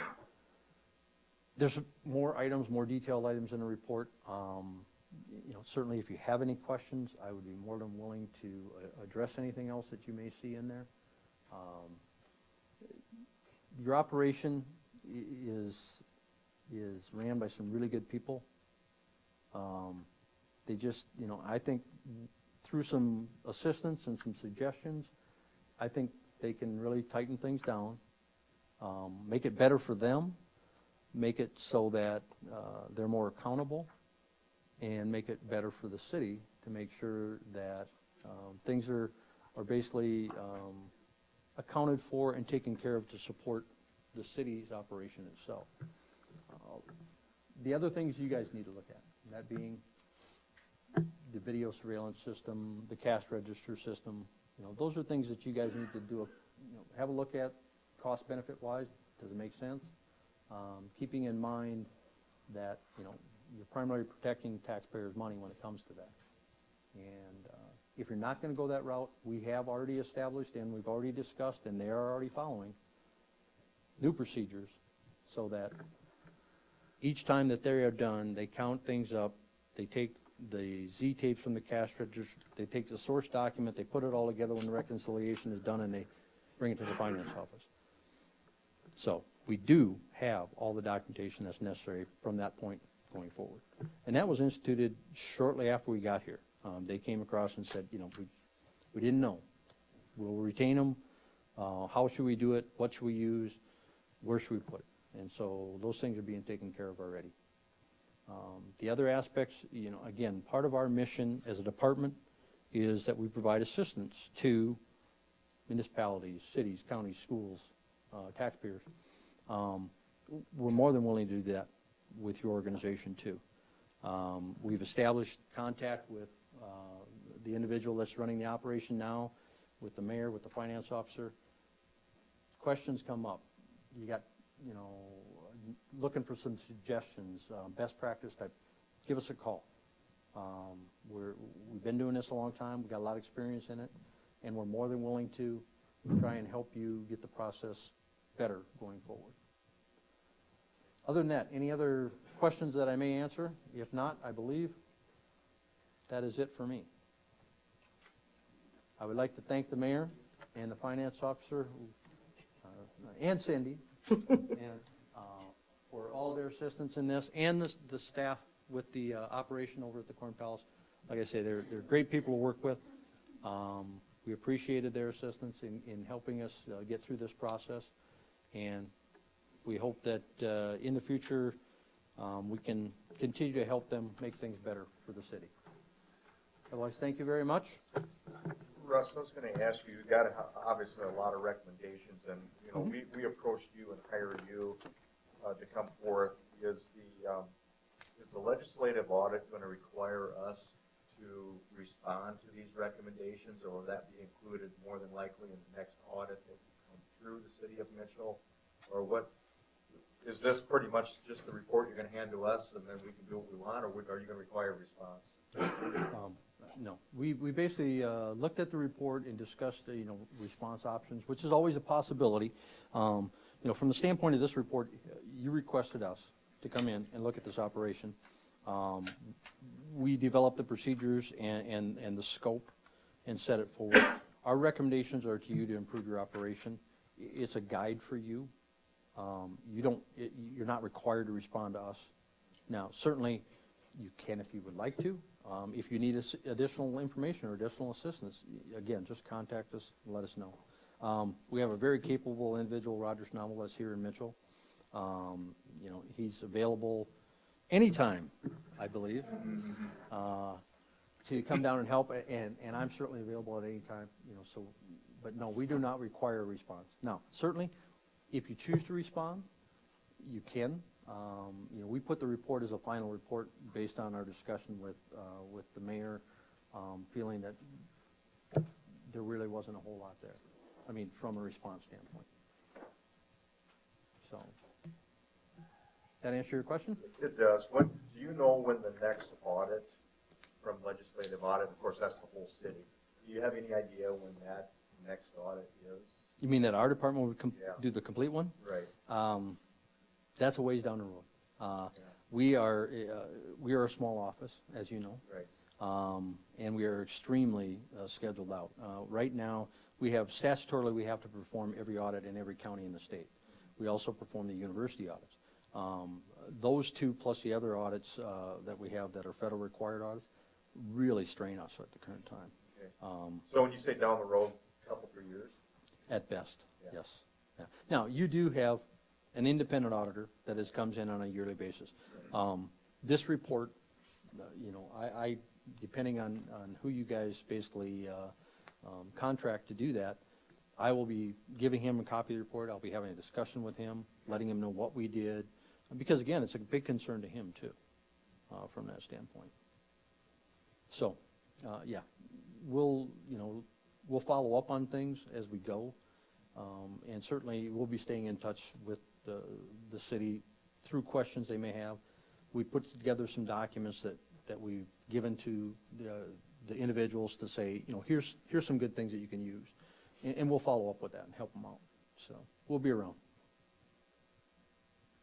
One of my questions is, what are we doing in the immediate future? Obviously, one of the things we need to consider is updating the cash register system. Is there any plan in the work to do that? Well, as was pointed out, that is one of the considerations that actually the council is going to have to make, because it's going to require an appropriation of money. But I would strongly urge that we look into the purchase of new updated cash registers. The sooner the better. So that will be one of the things that I think will be the first order of priority as we review all of the recommendations that have been made. As Russ pointed out, some have already been implemented, and we're going to take a look at each and every recommendation that has been made as a result of the audit. And I would think that pretty much without fail, most of those, if not all of those recommendations, will be implemented in some form. And we have no intentions of waiting to do this until after, during the process of renovations. These are things that will hustle and get implemented right away.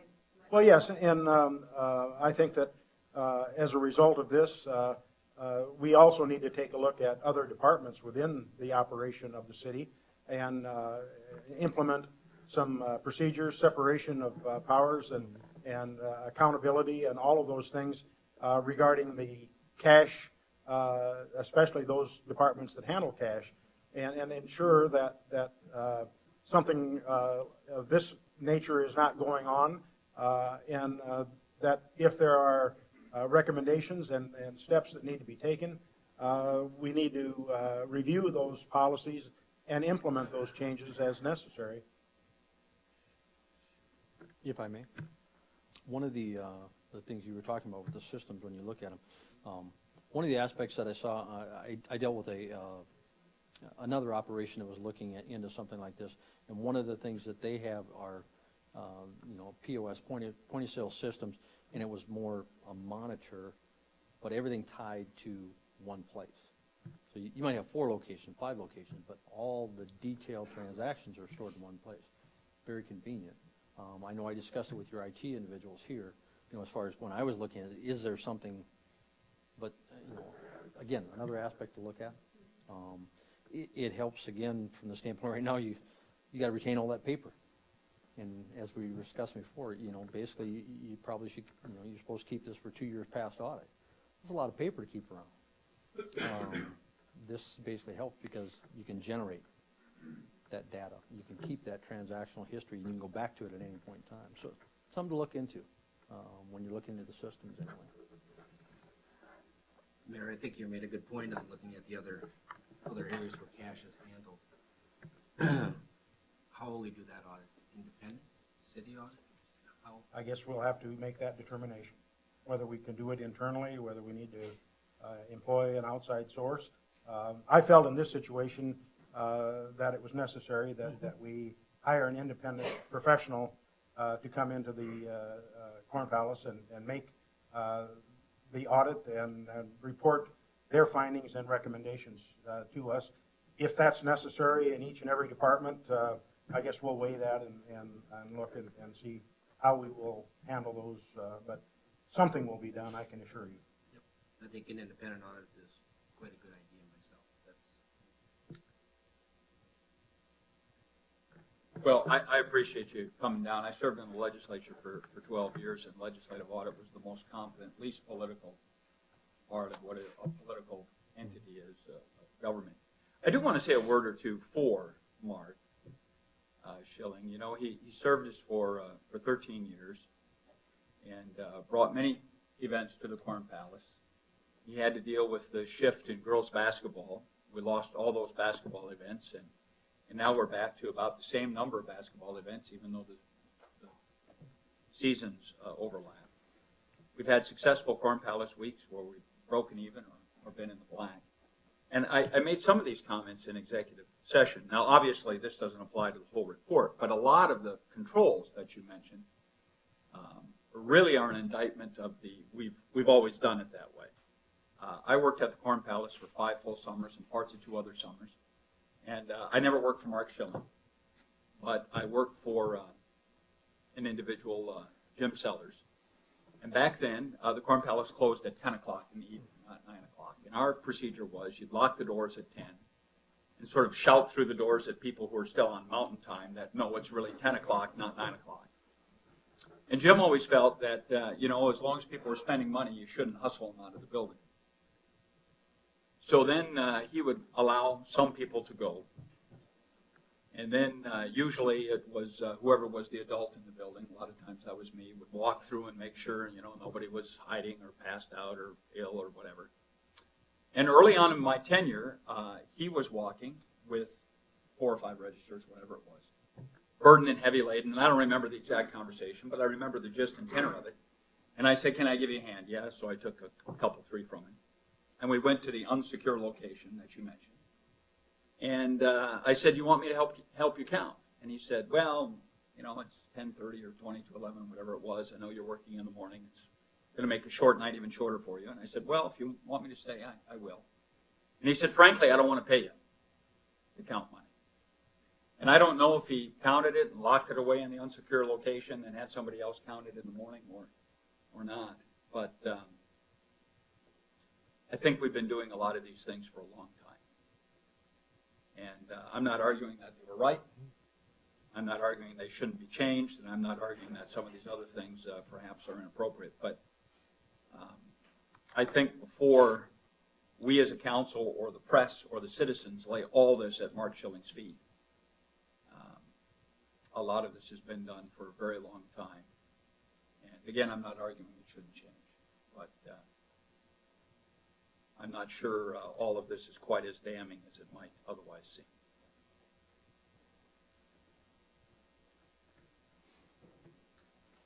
Russ, thank you. Thank you. Mayor, I was going to ask you just one, have we implemented the double counting of Yes. cash? Okay, Yes. that would seem to probably be the most important. Yes, that was implemented several weeks ago, and the Z tapes are retained as well. Okay, very good, thank you.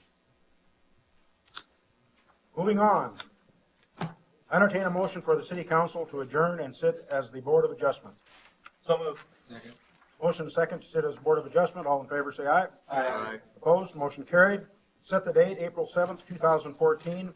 Hearing on the application of Larry Koster and Peggy Van Overshield for an oversized variance for a 2,000 square foot addition to their existing 1,600 square foot accessory building located at 2341 West 23rd Avenue, legally described as the north 435 feet of west 150 feet of the west half, northeast 1/4, except H1-N section 17-103-60, Davidson County. Move to set the date. Second. Motion second, set the date. All in favor, say aye. Aye. Opposed? Motion carried. Set the date, April 7th, 2014. Hearing on the application of Laura Piszek, Vera Queen of Peace property owner, for a conditional use permit to operate a daycare in her home located at 1100 East 6th Avenue, legally described as Lot 7, Block 5, Wilkinson's Addition, City of Mitchell. Move to set the date. Second. Motion second, set the date. All in favor, say aye. Aye. Opposed? Motion carried. Set the date, April 7th, 2014, hearing on the application of Liquid Designs, Ken Setness, owner, for a conditional use permit for a light manufacturing business located at 135 South Kimball Street, legally described as Lot 9, Block 20, Original Edition, City of Mitchell. Move to set the date. Second. Motion second, set the date. All in favor, say aye. Aye. Opposed? Motion carried. Hearing on the application of Earl and Barb Vandiver for a side yard corner variance of 1 foot versus 20 foot and a backyard variance of 0 feet versus 5 feet to construct a garage located at 820 East 4th Avenue, legally described as Lot 12, Block 11, FM Green Edition, City of Mitchell. Mayor and council members, if I could direct your attention to the first page of the Planning Commission minutes in the back of your packet, you would see that the Planning Commission held a hearing on this request. And basically what he's requesting is replacement with a larger structure in the similar footprint of where his existing garage is. And if you could see in the plan, it's in the Planning Commission packet that you get. You didn't get a Planning Commission packet? Oh, okay. Sorry, I didn't know you didn't. Okay. All right. I get mine.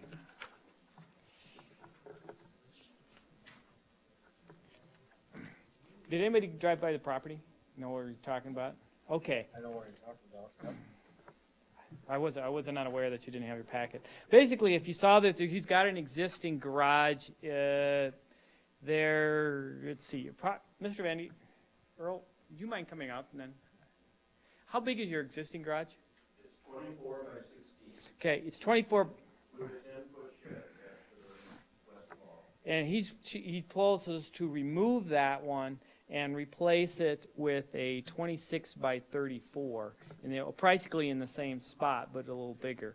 I think it is important and relevant to explain the reason that he's having to replace the garage.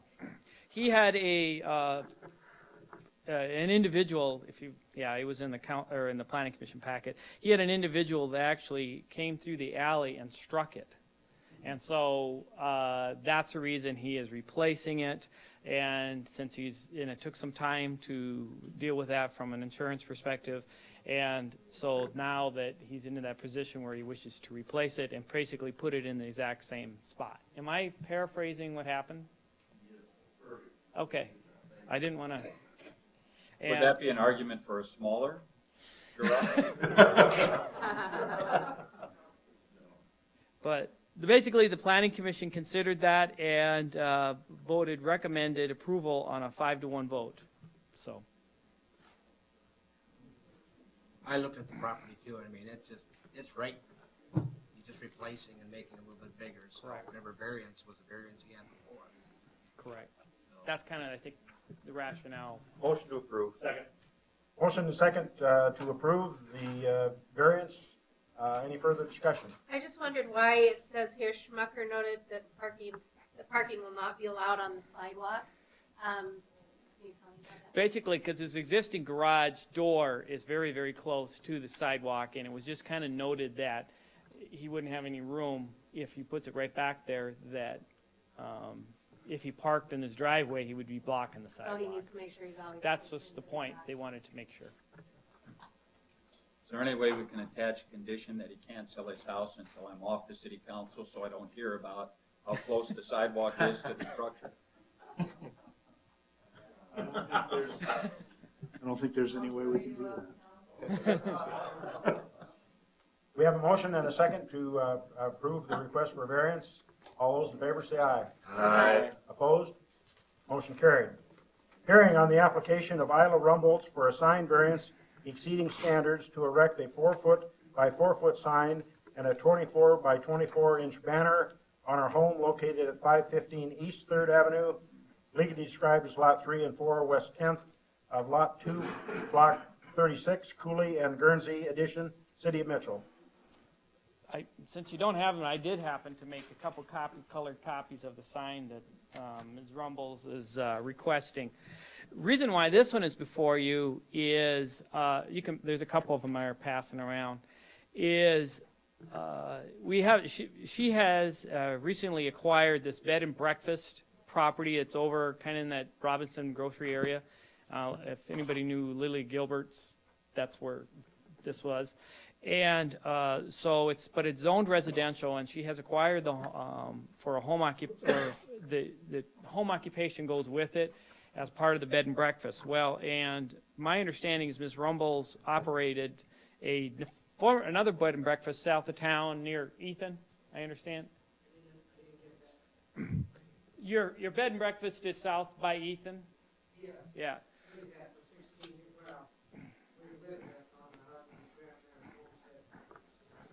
So, Neil, what is the ordinance? What is allowable? The ordinance says that she can only have a panel of up to 2 square feet. Now, she wishes to install this one. It's approximately 4 by 4 if you count, where the B and all the way out. It's a yeah, up and right in the yard, and then she also wishes to install a banner, which would also exceed the standard, and it's 2 foot by 2 foot banner. The Planning Commission held a hearing on this request, and she had previously had come to the Planning Commission, and their recommendation was to go through the formal variance process so that the neighbors were so notified and everybody knew what was going on. There was no neighborhood opposition, unless somebody's here. But we didn't receive anything, and so the Planning Commission took this under advisement and recommend approval of this as a variance, because you're asking for an exception to the standard, and so that's what's before you. I guess I do have a problem with the sign. It's not necessarily her sign. Is that we have approved how many daycares in recently? And are we going to set a trend that every home occupation is going to want to put a big sign out in front of their house in a residential area? I just don't think we need to start doing that, because then we have to why did we give one and we don't give another? I have a problem with granting these types of things.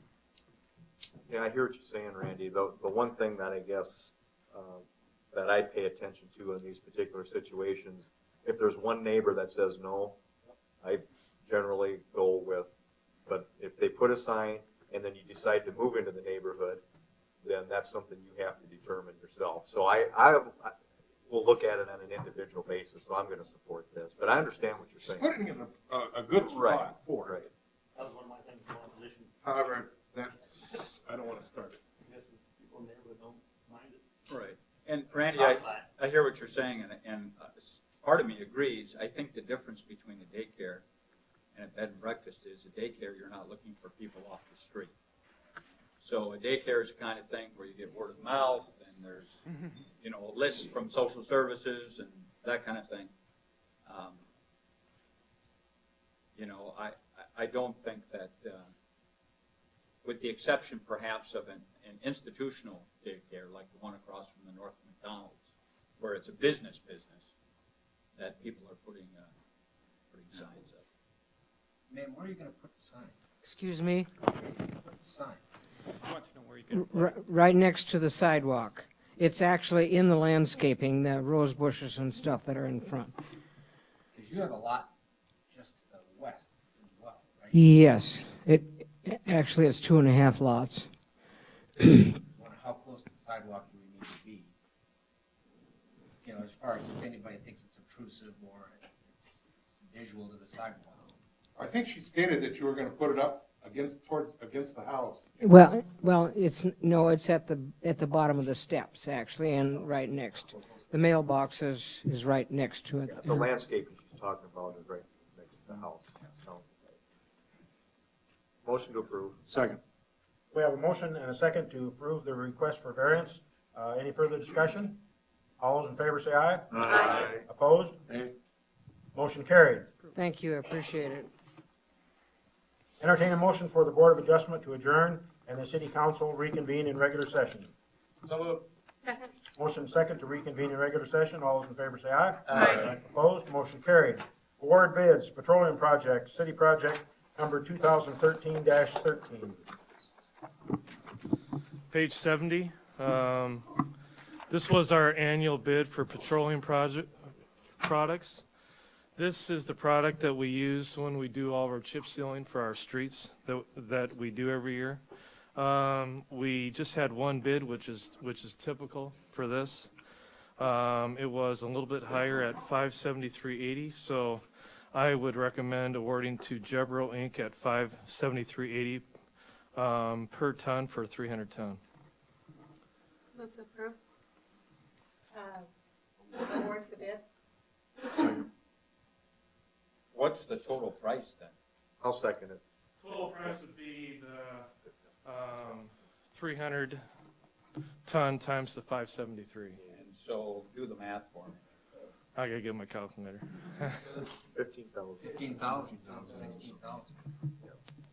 And what was budget? Yeah. And so then what was your budget? Budget, we budgeted enough for at least 300 ton plus, which is separate from our chips, and we have plenty budgeted for this because what we'll do is we will do enough streets until we run out of money, and then we'll just stop doing some more streets. So I think he's saying that we got a number budgeted and we'll take it as far as we can. we'll do as much as we can. But We had a motion and a second to award the bid to Jebro Incorporated for $573.80 a ton. Any further discussion? Were they the same people that bid last year? Yep. Okay. Thank you. So I got 170. Oh wait, is that right?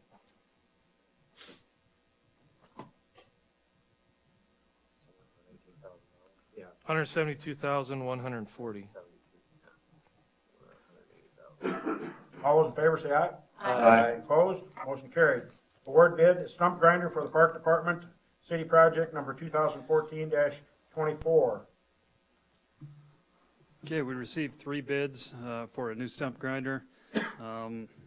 Obviously, page 71, looking at it here, Vermeer Equipment out of Sioux Falls came in. They gave us substantially more for our trade-in, and they met our specs.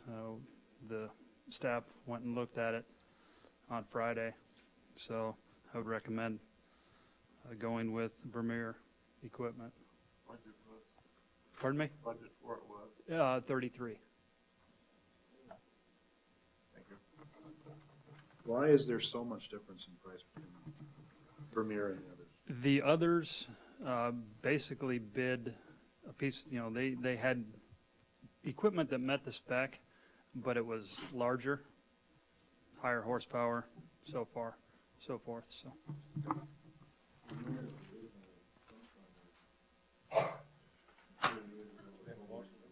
Move to award the bid. Second. Yeah, you do know. Bill. Bill. Have a motion and a second to award the bid to Vermeer Equipment of Sioux Falls. Any further discussion?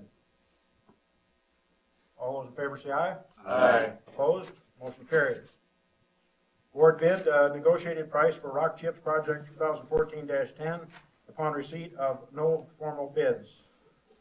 So page 72, we also had this bid opening. We sent it out to all the different suppliers we usually get. Did not get any bids. We called the supplier that we normally get, which is Spencer Quarries, and they just totally forgot about the bid opening. So they told us that they would honor the same price as what we did last year. And as part of state law is if you do not get any bids, then you could negotiate with, different suppliers or contractors for the price. So that's what we did. Do you think that's appropriate as far as the costing? You haven't Yeah. seen anything go up or down? No, and they're the only supplier in the area because we specify quartz chips, and they are the only quarry in the area, so. Yeah, they treat us well. They're good people. Yeah. Move to award the bid. Second. Motion and second to award the bid. Can we specify Spencer Quarry then? For same as last year's price? I just have one question. Why do we care if it's quartz or not? It's a better product. It does a lot to hardness and how it kind of fits together as we pour the oil, and then we put that layer of chips on, and then it kind of locks together, and it gives us a better bond and a better street surface that will last. We usually do our chip seals about every 5 years, so it'll just give us a better product. And a lot of the people that aren't from this area, like Pierre and different areas, they wish that they could get quartz chips because it just gives you a lot better product, final product. It's not just because we like pink streets. No. We have a motion and a second to award the bid. Any further discussion? Not all in favor, say aye. Aye. Opposed? Motion carried. Second reading and adoption, ordinance number 2463, rezoning the real property legally described as the east 45 feet of lots 7 and 8, block 14, Railroad Edition, City of Mitchell, South Dakota, 314 West Birch Avenue, and the west 45 feet of east 90 feet of lots 7 and 8, block 14, Railroad Edition, City of Mitchell, South Dakota, 316 West Birch Avenue, from Public Lands and Institutions District, or PL, to Medium Density Residential District, R3, and amending the official zoning map of the City of Mitchell. Move place on second reading. Motion second, place on second reading. All in favor, say aye. Aye. Opposed? Motion carried. Second. Motion is second to adopt ordinance number 2463. Roll, well, I have a motion It first. appears maybe there's some comment on that. Are you to comment on that piece? Okay, you need a motion. We did. Yep, okay, I'm sorry. Roll call vote. You get it, Cindy? Yep. Okay. Barrington and Rice. Okay. Olson. Aye. Rice. Aye.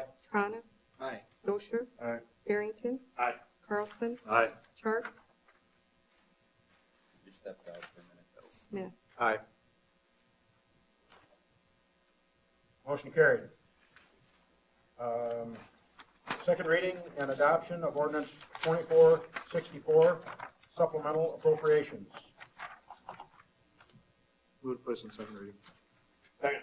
Motion second to place ordinance 2464 on second reading. All those in favor say aye. Aye. Opposed? Motion carried. Move to adopt. Second. Motion second to adopt ordinance 2464. Roll call vote. Olson. Aye. Rice. Aye. Tronis. Aye. Dosher. Aye. Barrington. Aye. Carlson. Aye. Charts. Smith. Aye. Motion carried.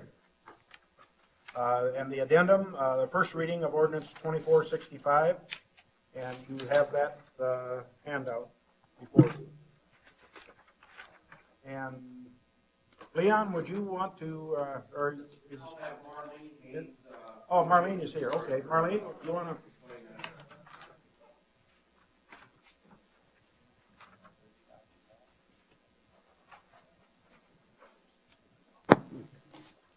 It's our wish for the Mitchell 911 Center and the Department of Public Safety to step forward this year and host the Dakota 911 Conference in September.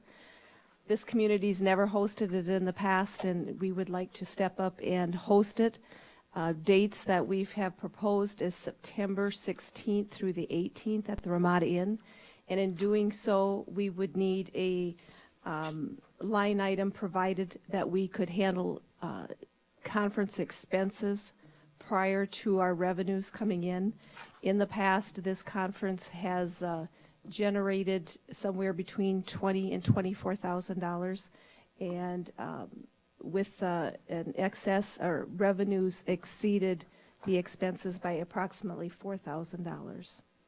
So it's simply using monies within the 911 fund put into a line item to run our expenses and revenues through up until the conference date. Does typically everybody take their turn? Pretty much, yeah. We're due, huh? What is the conference, what is the $30,000 cover? Yeah, good question. Right now, it's the 911 fund, and the monies are in place in this fund. We would simply need to establish a line item within the budget to cover those expenses until which time we have revenues coming in. What are those You pay it on expenses? your phone bill. No, I know, but Dave's asking what the I'm sorry. 30,000 buys. It would be for any contracts that we sign with speakers, educators, any upfront monies that we would have to have in place with the Ramada for meals, anything leading up to the conference. Is this number fairly consistent with other cities when they've hosted? Yes, in fact, the numbers that I've provided for you tonight are what Pier had 2 years ago when they hosted. Do you typically attend, Marlene? Yes, You find it beneficial? absolutely. It's one of the few things that we can send dispatchers to for continuing education, training, and to be able to meet with dispatchers across the state. Are we gonna be able to send more, or is it obviously have to staff while this is going on? So is it typically gonna send the same amount, but since it's logistically right here, you're gonna be able to? It's my hope that over the 3 days that we'll be able to funnel all dispatchers in and out at some point. The other thing with being a host city where we've normally had expenses in the past to send our own people to conference, we would be able to attend without any expense right here in Mitchell. So your revenue doesn't include the motels, the other fees? No, the attendees would have to pay for their own rooms up front and registration costs. Obviously, I've never been involved with the 911 conference, but I've been involved with other conferences, and my experience is that they're on a 3 to 5 year basis, you know, where if you want to host a conference, you get on board in 2014, then it's 2017 or 18 before you have it. So, I mean, are they desperate? Why the late for a notice? place, or? It's basically someone needs to step up and take it. There isn't anything, there's not competition or to bid. Is to that host the because it's conference. $30,000 and we're not going to get our money back? No, it is my hope to exceed what the conference costs us. In the past, 2 years ago in Pier, I believe that they made approximately $4,000 on the conference. I'm just wondering why, if it's such a good deal, why other cities aren't stepping up. Well, it may be hard for them to come for the money up front. That's one of my initial thoughts, where they don't have the resources to necessarily set up speakers and things like that. Organization. I know some of the associations I'm involved with, you know, the conferences rotate between Sioux Falls and Rapid City because nobody else in the state has the resources to put it together. It could potentially be part of it. So They're a lot of work to host. Nonprofit corporation in my view, not suitable at all. Required the city to incur all the expenses against an approved budget, and to the extent that there was revenue, they would reimburse the city. But to the extent that there was any shortfall in revenue, then they would not reimburse the city. And to the extent that there was any profit, they would take the profit. Where we hold it? The Ramadian. Apparently, some cities have done this without appropriating money, and they say, well, that's what everybody's doing, well, not the way to do business. What is the cost typically when you go, like last year you went to Pier? What was the cost of? The registration was $900 per person. Then you had the cost of your room, and obviously mileage getting there or a city vehicle, but probably all but one of the meals was included in the registration. Okay. So it's really very economical for what we can get out of it. So The we're amount probably of, gonna have less expense hosting. I mean, net, if your numbers are hopefully, yeah, obviously. But the point is we're not gonna have any more expense, any less, and maybe even have less. assuming we get our money back. Resolved on this, Right. I reviewed the contract to state that we don't want to appropriate more current obligation. And, that they would be the contractor, and the city, our personnel would be their agents, because we have no appropriation, we can't incur an obligation. And they rejected that and said, if you want to do it, just do it by yourself. Is that my fault? yes. Yes. I move to approve on first reading. Second. Motion second to place ordinance 2465 on first reading. All those in favor say aye. Aye. Opposed? Motion carried. Consider approval of a request for funding from Mitchell Baseball Association for construction of a ticket booth at Cadwell Park. Hello, I'm Dean Sadler from Mitchell Baseball. I'm on the board for the group. Jim's handing out the rendition of the proposed new entrance ticket booth for Cadwell Park.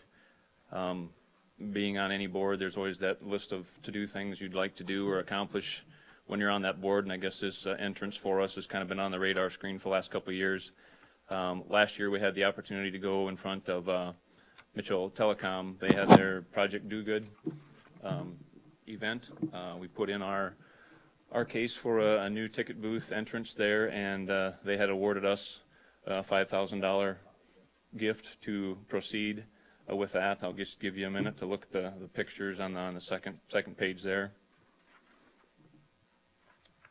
What we have now at Cadwell Park is a 6x8 ticket booth. Has kind of paid its dues, shown its wear. Maybe a little bit biased, but from what I hear, what I see, Cadwell Park, in our opinion, is probably one of the best or the best park in South Dakota for a baseball event, and I think it lacks the luster when you come into Cadwell Park for what you see. This rendition is awful close with the talent I could find or I could help with. That's the best we can do.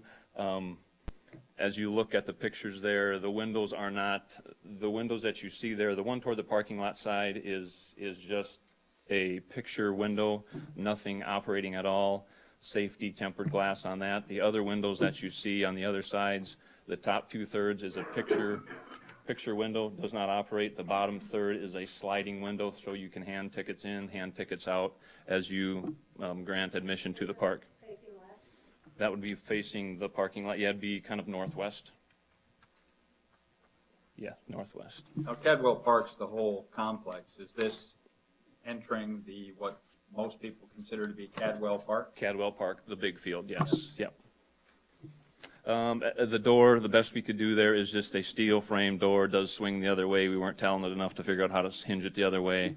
But this gives us the opportunity to take admittance, especially for the state tournament, would be the biggest time we would possibly need 2 gates of entry, getting players and coaches in on one side, other fans in on the other side. Maybe eliminate the back entrance ticket taking booth that is now there. So there's the picture. It's fairly close, so it's as talented as we could get. The numbers that you see before you on the first page, the block work, the block that's proposed is the same block that is currently on the bathroom facility that was built there, so that would match. We would put a wood roof, matching shingles on that roof to match the bathroom setup. The concrete flat work is just the sidewalks that would go around the new booth that would be built there, and a little bit of curb work there that's awful broke up out there in that part. The metal arch, if you're familiar with Drake Field, has a black metal arch that goes, you walk underneath as you go into that field, says Drake Field on it. This arch on Cadwell Park would be approximately 20% larger, just because I think we need to step it up. It is a bigger field. It's a nicer field. I think it warrants that. So within that arch, you will also see Cadwell Park. It will be written like it is on Drake Field. As I mentioned, the roof, the overhang, the windows, the steel doors, fence replacement. That has come up as to what for sure we're going to do with that fence. That is a wood poles in the ground with steel on both sides, showing its wear and its tear. So we've thrown in $2,000 to potentially replace, fix, or do something with that. Our proposal to the council would be, I guess as I came to the meeting here, it was probably about 4 o'clock this afternoon, I got a call from the masonry team that would do the block work on the building, and they mentioned that the fence that you see on the rendition there, weren't sure what would be budgetable. But I was very surprised. The number that came back was $10,000. We could get a block fence from the new bathroom to the corner that you see on the far right-hand side of the picture. Does that make sense? 10,000? 10,000, yeah.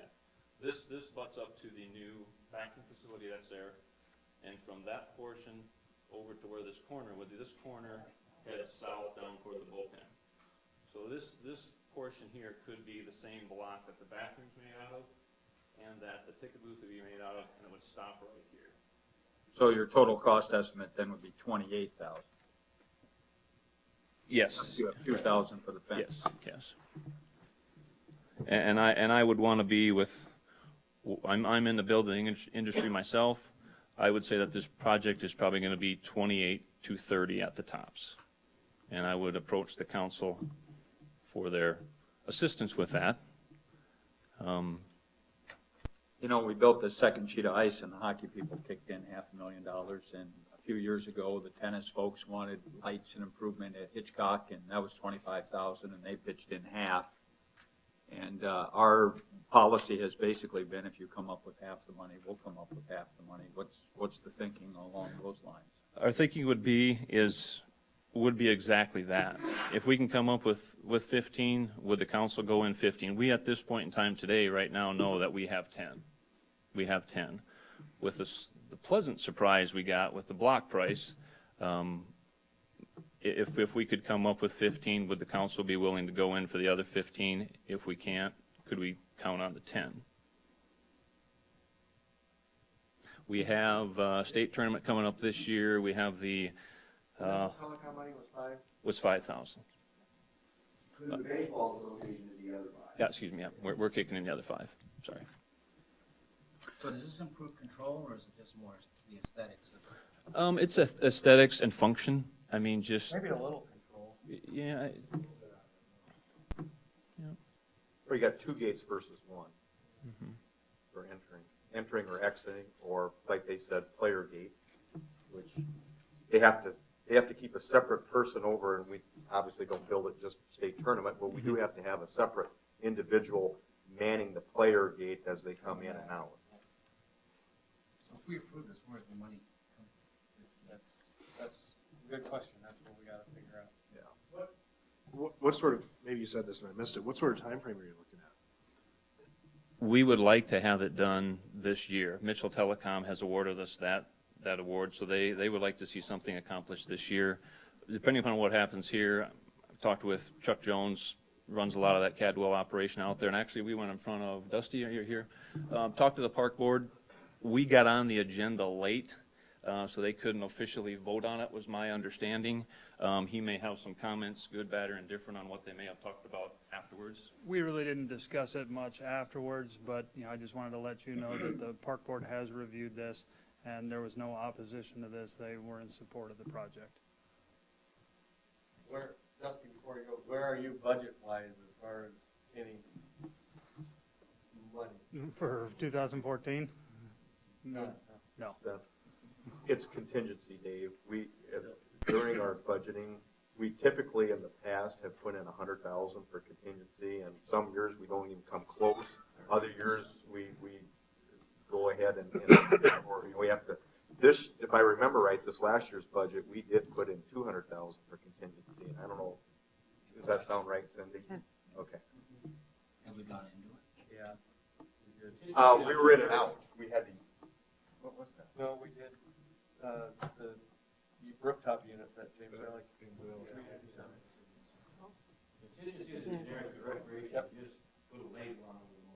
Yep.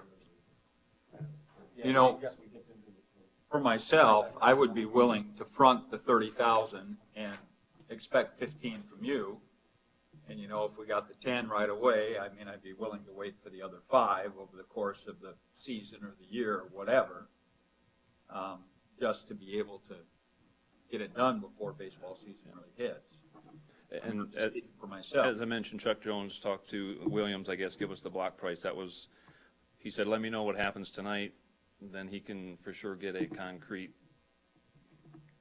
answer out of Williams when they can get in. For price. We do have the state baseball tournament the next 2 years. That's already been locked in, right, Jim? Yeah. And I think Mel is right on. I think, you know, we try to show some improvements to our parks and our facilities every year, and this is a showcase facility. There's no question about it. And I would go along with Mel's suggestion with the understanding that you guys can come up with 15. We'll float the other 15 so we can get things started, because we know it doesn't happen overnight. I would add to Marty's comment before that if we can get in and do the whole project at one time, yeah, we'll end up saving us a little bit in the end, and obviously, hopefully saving a I little. will make a motion that we authorize up to $30,000 for this project, with the understanding that you will come up with half. So if it's 20, you come up with 10, we come up with 10. If it's 30, you come up with 15, we'll come up with 15, whatever that final amount is, up to 30,000. So that's my motion. Second. Have a motion and a second to appropriate $30,000 out of the contingency fund with the condition that it be matched by $15,000 from the association. The only thing I might say on this is a project, and I'm going to vote for it. I'm not against it, I'm totally for it. However, this is something, if you've had it on the radar for this long, it should have come through the budgeting procedure versus. I guess it got spurred by the Mitchell Telecom. They didn't get the do-good money. Yeah, that. I know, but the project could have been put into the budget. And Well, but if they don't know they're gonna get the do-good fund until after budget's on it. if it's that important, they'd have found that other money. I'm sorry, that's what I feel. Well, I mean, and of course, this happened before your time, but most of these projects are pop up right now. They're not August budget kind of things. We have a motion and a second. All in favor, say aye. Aye. Opposed? Motion carried. Thank you, Council. Consider approval, state financial assistance amendment for AIP number 3-46-0037-25, amending eligible project amount. Page 78, 79, and 80.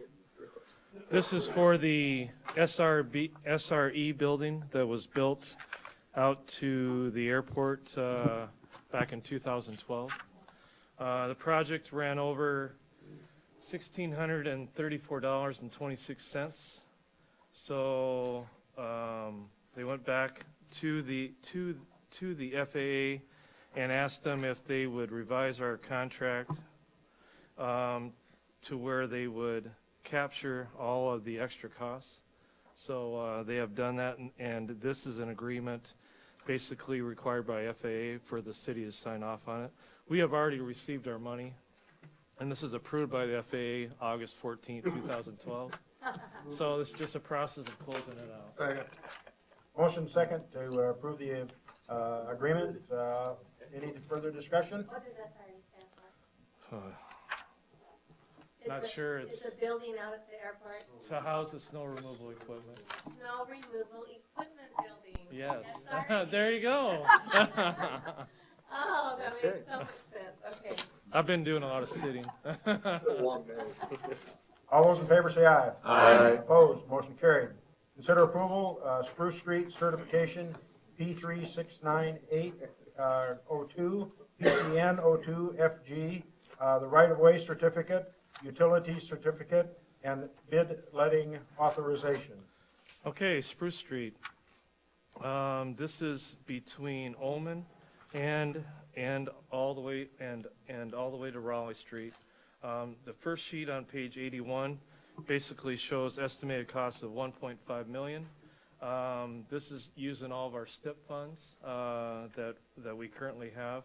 The first sheet would basically be the approval of the city for the DOT to start the process to have a bid letting. And then the second sheet would be a utility certificate. We sent out plans to all four of the different utility companies, basically saying that the project will not pay for any utility relocations. And then the third sheet is that we have received all the right-of-way certificates when the guy from DOT and I went out and talked to all the different property owners of temporary and permanent easements. They have received all that information, and they're all ready to go to bid. Okay, and we talked about this at the last meeting, that we will start this now, but the culvert Completion fence will be- work is really the first year, and then the street will be the Correct. second year? Yeah, we basically told DOT that we don't want the contractor to do any work within the street this year. Now, there is some storm sewer work that could be done outside of the street, so that's some stuff that they could probably do. There's like 400 feet of storm sewer that is not in the street that goes down into a big ravine area, that's something they could do this year. They could. If they so choose. If they so choose. If they do decide to come back and say, you know what, we would like to put in a little bit of storm sewer, but we'll come in and we will do some temporary paving right before winter, that would probably be fine with us. But that'll be discussed after the bid opening once we have a contractor. On a split year, that's because you're gonna get some stuff. It's mainly because this is a big project. This is a project you couldn't do in 1 year. So we're basically pre-planning to try to get a lower price to give a contractor time for planning and for setup. Probably everybody remembers some place in town where they were. And we have that. So, just looking at the cost here, we're covering essentially 18% of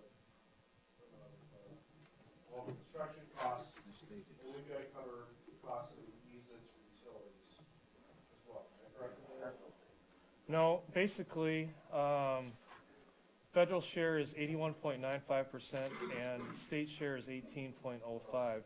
So all of this is federal, state eligible funding.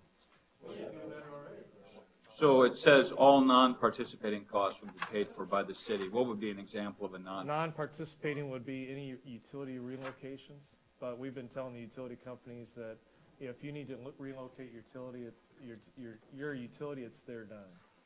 So if they have an issue with some of those, I'll be coming back to you and we'll be talking about it.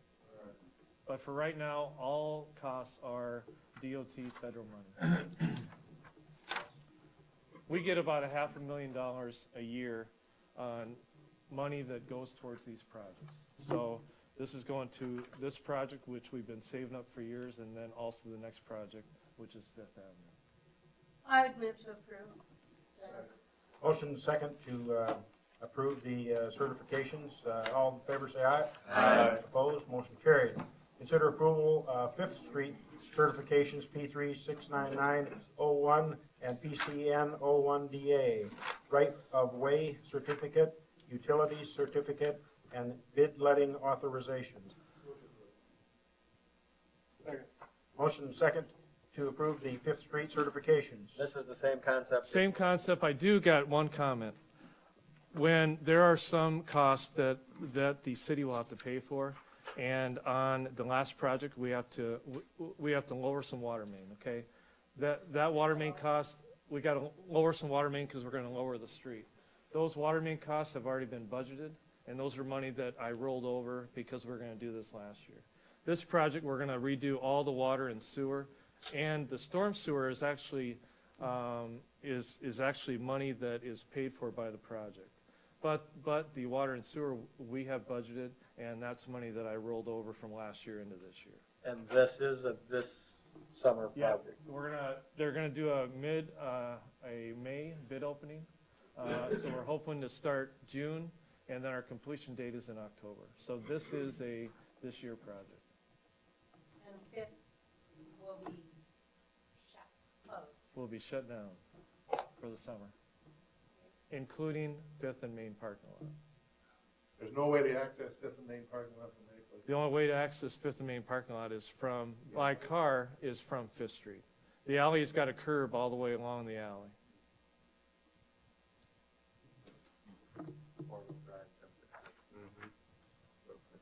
Now, depending on who we get for the contractor, we're going to visit with the contractor to see possibly if we could maybe have some temporary access.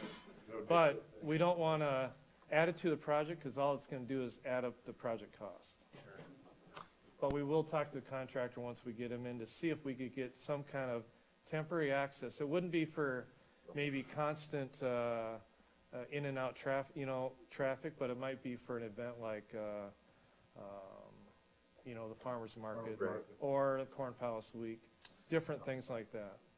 I was just going to ask, is there a way to have this done so that portion is done by Corn Palace Week? We could see what comes up with the contractor when we do the startup. We're going to have to replace water and sewer throughout the whole length, and then we'll come back through and work on the street. We could ask that the contractor start on the Main Street side and hopefully get in a half a block or something so we could use the parking lot.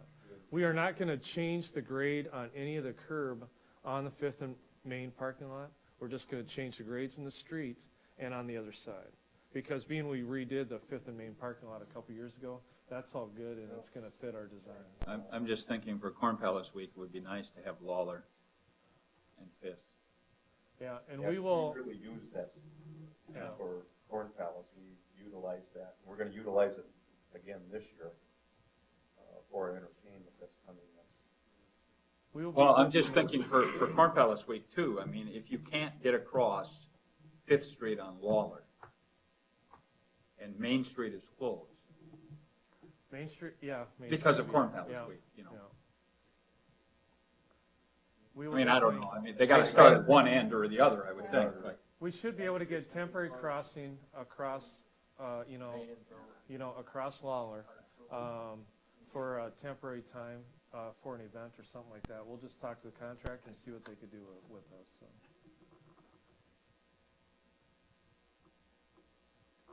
We have a motion and a second to approve the Fifth Street certifications. All in favor, say aye. Aye. Opposed? Motion carried. Consider approval agreement with Geotech for asbestos survey for Corn Palace and City Hall. Hopefully we got everything spelled right, unlike the last time. But this is an agreement for Geotech to come in and do some samples on the carpet, the vinyl tile, some of the ceiling tiles, and to find out if we have any asbestos when we're doing the project. They told me that they will be able to start right away. That way they could have some bid documents ready for the contractor, probably right after we get the bid done. So. This is just ceiling tile? This is anything that's asbestos that we will be disrupting through the Corn Palace project or through the City Hall project. So they'll come in and they'll do core samples. They'll do core samples. They'll take different samples of the tile that aren't in an area that's gonna, make a difference. What we've been told is some of the carpet glue does have some asbestos in it. Some of the vinyl tile that is probably more in the upstairs area does have some, asbestos in it. And we do know that there's a vent duct that goes from the box office into the lobby right above the ceiling, and that is all wrapped with the asbestos paper and stuff like that. So that we know we do have some, but we don't have a lot of it. So. what about pipe wrapping? I mean, in my house, all my pipes are wrapped with asbestos, and every time a plumber comes in, you gotta, mess with that. And that'll be part where the asbestos contractor will have to coordinate with the construction contractor. There goes the contingency. We just had someone check that. Your prices are about right. These prices are very, we just spent $3,000 to find out if the Nicolite wasn't. Okay. Bingo. That's kind of a good news, bad news situation there. I'd say that's kind of a good news, bad news situation there. Yeah. Move to approve the agreement with Geotech. Second. Motion second to approve the agreement with Geotech. All those in favor say aye. Aye. Opposed? Motion carried. Consider a motion for adjournment. Second. Motion second to adjourn. All in favor say aye. Aye. Opposed? We are adjourned. Is this Tara's? No, this is mine. That's hers. She left it here. Would you let somebody read your book and they gave it back to you? What's that? Yeah. Oh. Yeah. I took mine to Mexico this week and my brother read it. It's just, Does anyone have tarot? it's just fascinating, I the know. combination Yeah, of bravery it's right and luck. Yeah. Thank you. The mayor's got Terry's stuff. That's right there.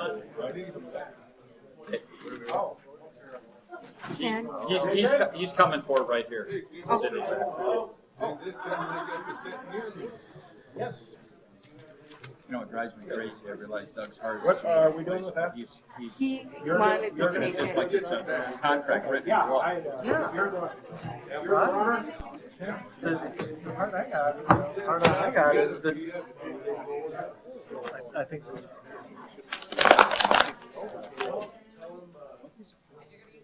Genius.